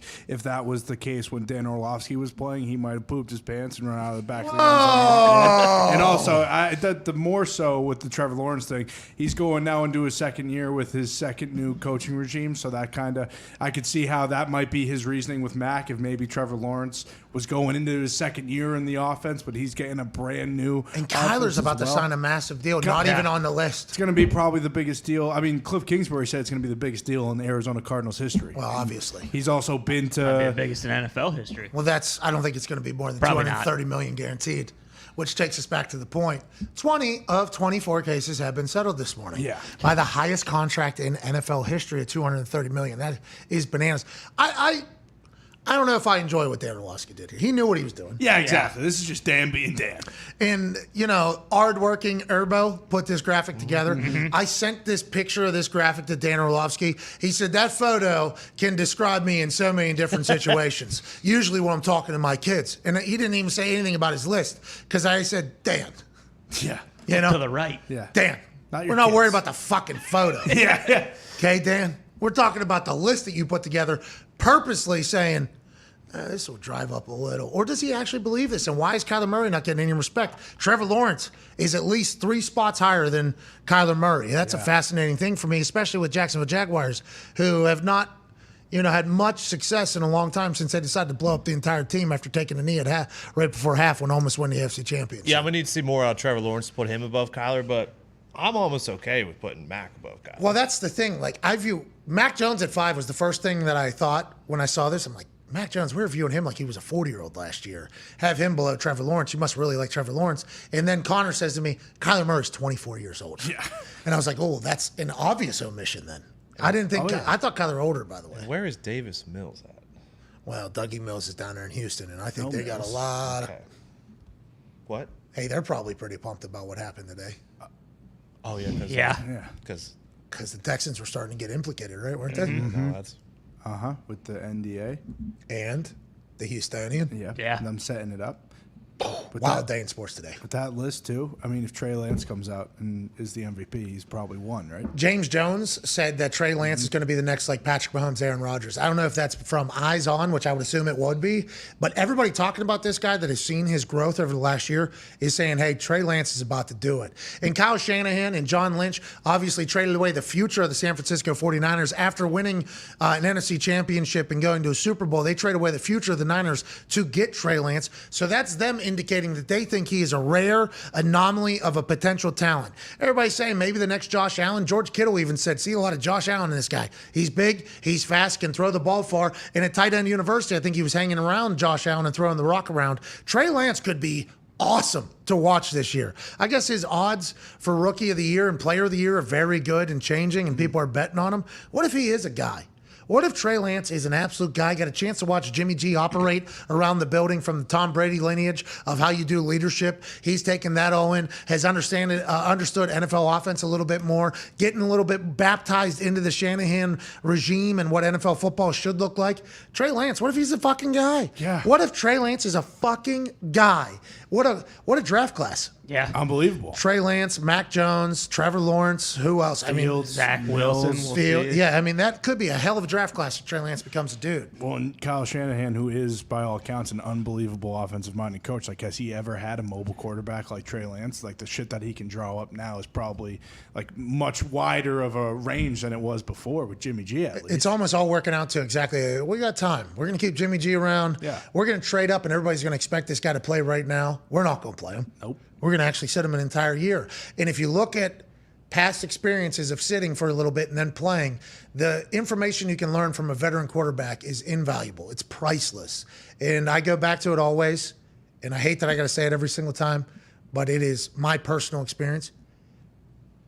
If Andrew Luck could have watched Peyton Manning operate for 1 year, not that Andrew Luck ever deserved not to start. I think his rookie year, we fucking went to the AFC Championship, and he was unbelievable, and the amount of yards and games, he was so good at football. But if he could have watched off the field how Peyton handled himself and the things that you're allowed to do as a quarterback and what you're not allowed to do as a quarterback in the NFL and what the team needs to see you do and say in certain moments and what the equipment managers and trainers and GM and coaches need to see you do at certain times. Not that Andrew Luck wasn't like the perfect teammate and everything, but you're a CEO. When you're a quarterback of an NFL team, this is a Fortune 500 company that you are basically in control of.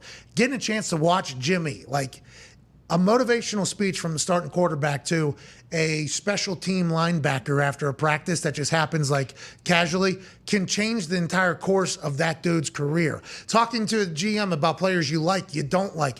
Talking to the coach about plays you like, plays you don't like. As opposed to in the past where every play that the coach thought was like, hey, this is a good play, and the player's like, yeah, it is a good play, whatever. Quarterbacks having much more say in that type of shit whenever you get in the NFL. That type of information is so crucial. And it feels like Trey Lance got to do that with Jimmy G last year. And now if his body can catch up to the football IQ that he's learning, fucking look out, because that team has been a problem in the NFC, which has been stacked for the last few years. So for the betting odds, one book opened him up at 200-1 to be MVP. And then in May, he was 60-1 at that book. Now at FanDuel, he's down to 40-1 plus 4,000. And that doesn't mean they know anything different than we know. They just could just be they see what the shops are doing. Yeah, covering their ass. The shop's coming in on that thing. It's so similar to Alex Smith and Mahomes, too, because Alex Smith had an unbelievable year. The Chiefs went to the MVP playoffs. like year. Yeah, like he was unbelievable. And just like Jimmy G, he wasn't an MVP, but I mean, they went all the way to the NFC Championship, and now they're just going to cut ties and assuming that this next guy is unbelievable. I still remember, like it was yesterday, when they got rid of Alex Smith. And my first reaction was, what are they doing? Alex Smith has finally played how everybody has wanted Alex Smith to play. They went into New England first week and beat him by 40. They were on a fucking run. Alex Smith was up for the MVP. And they're like, go see you, go to Washington or whatever. We got this new guy. Somebody called into our show. Do you remember somebody called into our show? And they said, hey, Patrick Mahomes is going to be the MVP of the league next year. You guys haven't gotten a chance to see him at practice or hear about him at practice. He played in Denver the last game of the season when they had playoff home. They had home field advantage already locked up. They were resting their players. Alex Smith had led them to that. And then immediately get rid of him. And Patrick Mahomes steps in perfectly. Just like Aaron with Brett stepping in perfectly and not missing a beat. Maybe Trey Lance will be there for the 49ers. Let's go to the phones. The 5 Energy phone line. Go to 5energy.com. Use promo code McAfee to receive 10% off your order of the delicious 5-Hour Energy. So good. Let's go to Rich in Houston. What's going on, Rich?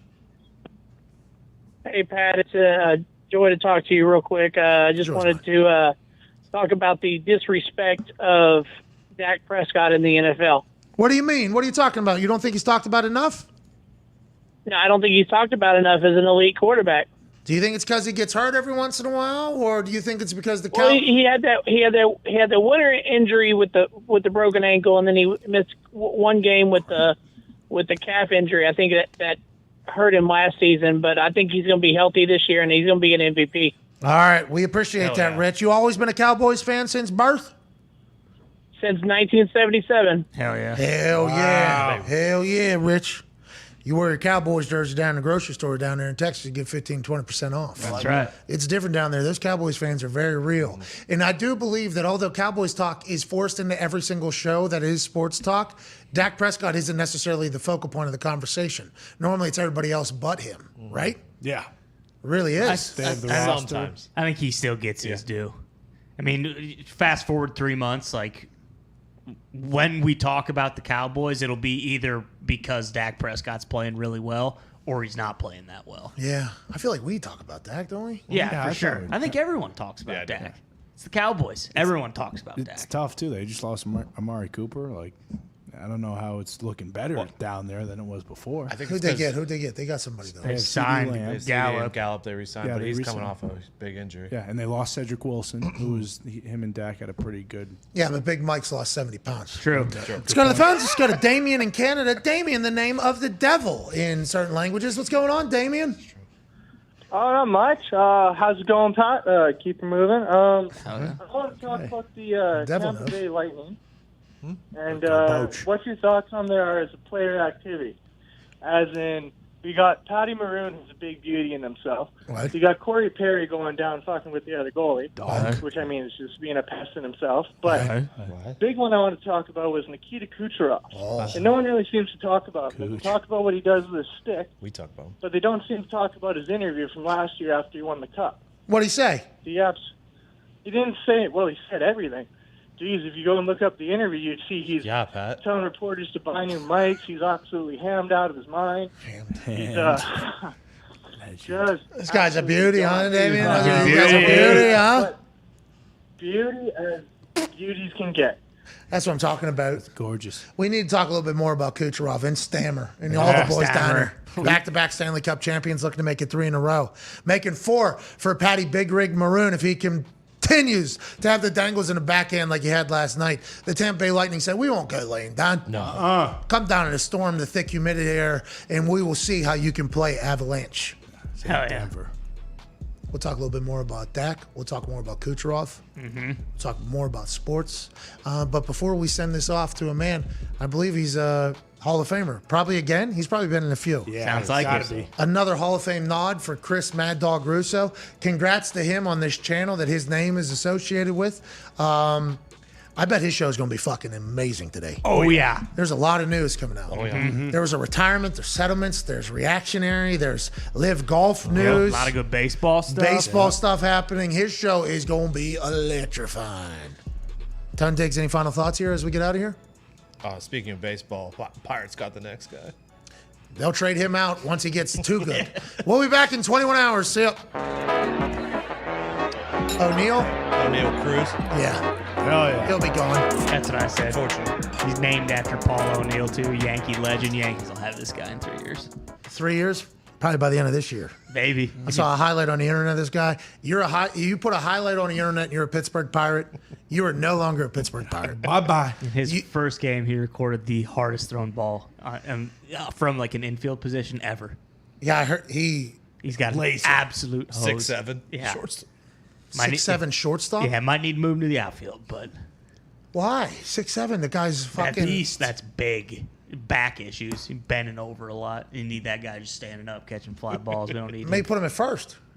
Yeah, but he's a good athlete. Very good athlete. So we're wasting it. Let's go put him out in center field. Very fast. We'll have him playing catcher in no time. No. Destroy his knees. Kendall's there. He ain't going to let that happen. Yeah, Jason Kendall's back with the team, right? Yeah, I think so. Who knows? The Pirates suck. They're not in the cellar. Huh? They're not in the cellar. We're about to sell this guy and we'll be fucking done. All right, that's the show, dude. We talked about a lot today. Oh, yeah. We had brain conversation. Uh-huh. Pretty good brain convo. Yeah. Very good. A lot of breaking news. Yeah. Yep. I mean, today was a big time day. Yeah. The golf and dove deep Zeke into and LIV and Elias. PGA Yeah. Tour. We did Zeke and Elias. Yeah. Yep. Freege stopped by. There's my younger brother. Crazy. Rap sheet with 4 guests today. 4 guests. Wow. That's no joke. All right, look at us. Here we go. Sports. Hell of a Tuesday in June. Hashtag PMS Hell of a Tuesday. Hell yeah. Take a screenshot right now. Or now. Or now. Oh, you should bounce around. Or now. Say something nice to somebody. Put your cash tag in there. And you could be one of 10 winners of $599. Wow. Maybe 15 winners. Wow. What? Really? Whoa. Maybe 20 winners. No. All right, 10. Okay. All right. Perfect. Now 15 will be. Okay. All right, 15 winners of $599 will be randomly selected for those that had a screenshot from just moments ago. Their cash tag and said something nice to somebody. It is a hell of a Tuesday. We need a little bit more positivity. Let's continue to try to live our best lives because guess what? You only get one shot at this thing. Hell yeah. So be nice to people. Let's keep it moving. We'll see you manana with more sports talk. And AJ Hawk will be off the fucking vacation he takes every other day. About time. Allegedly. We're off on Friday. We're kind of bums, I guess. We just kind of went after him, and then we're taking off a day. No, it's different. He just took off a day last week and the week before that. You're right. We're not taking 6-day weekends like some interns do. Exactly. It's just one day. But we are taking off one day, and then if we have a... That's July 4th. That That's doesn't count. pre-planned. Yeah. That doesn't count. Then we got a deal going. That whole deal going on at the thing. Right. Yeah. Plus, I mean, you Yeah, got NFL's a off. laser. in. NFL's off, so. So what we're supposed to do. Yeah. All right, we're back tomorrow. You are the best. Hashtag PMS Hell of a Tuesday. Because that's what it was today. Yep. Hopefully we'll have an incredible Wednesday as well. Cheers.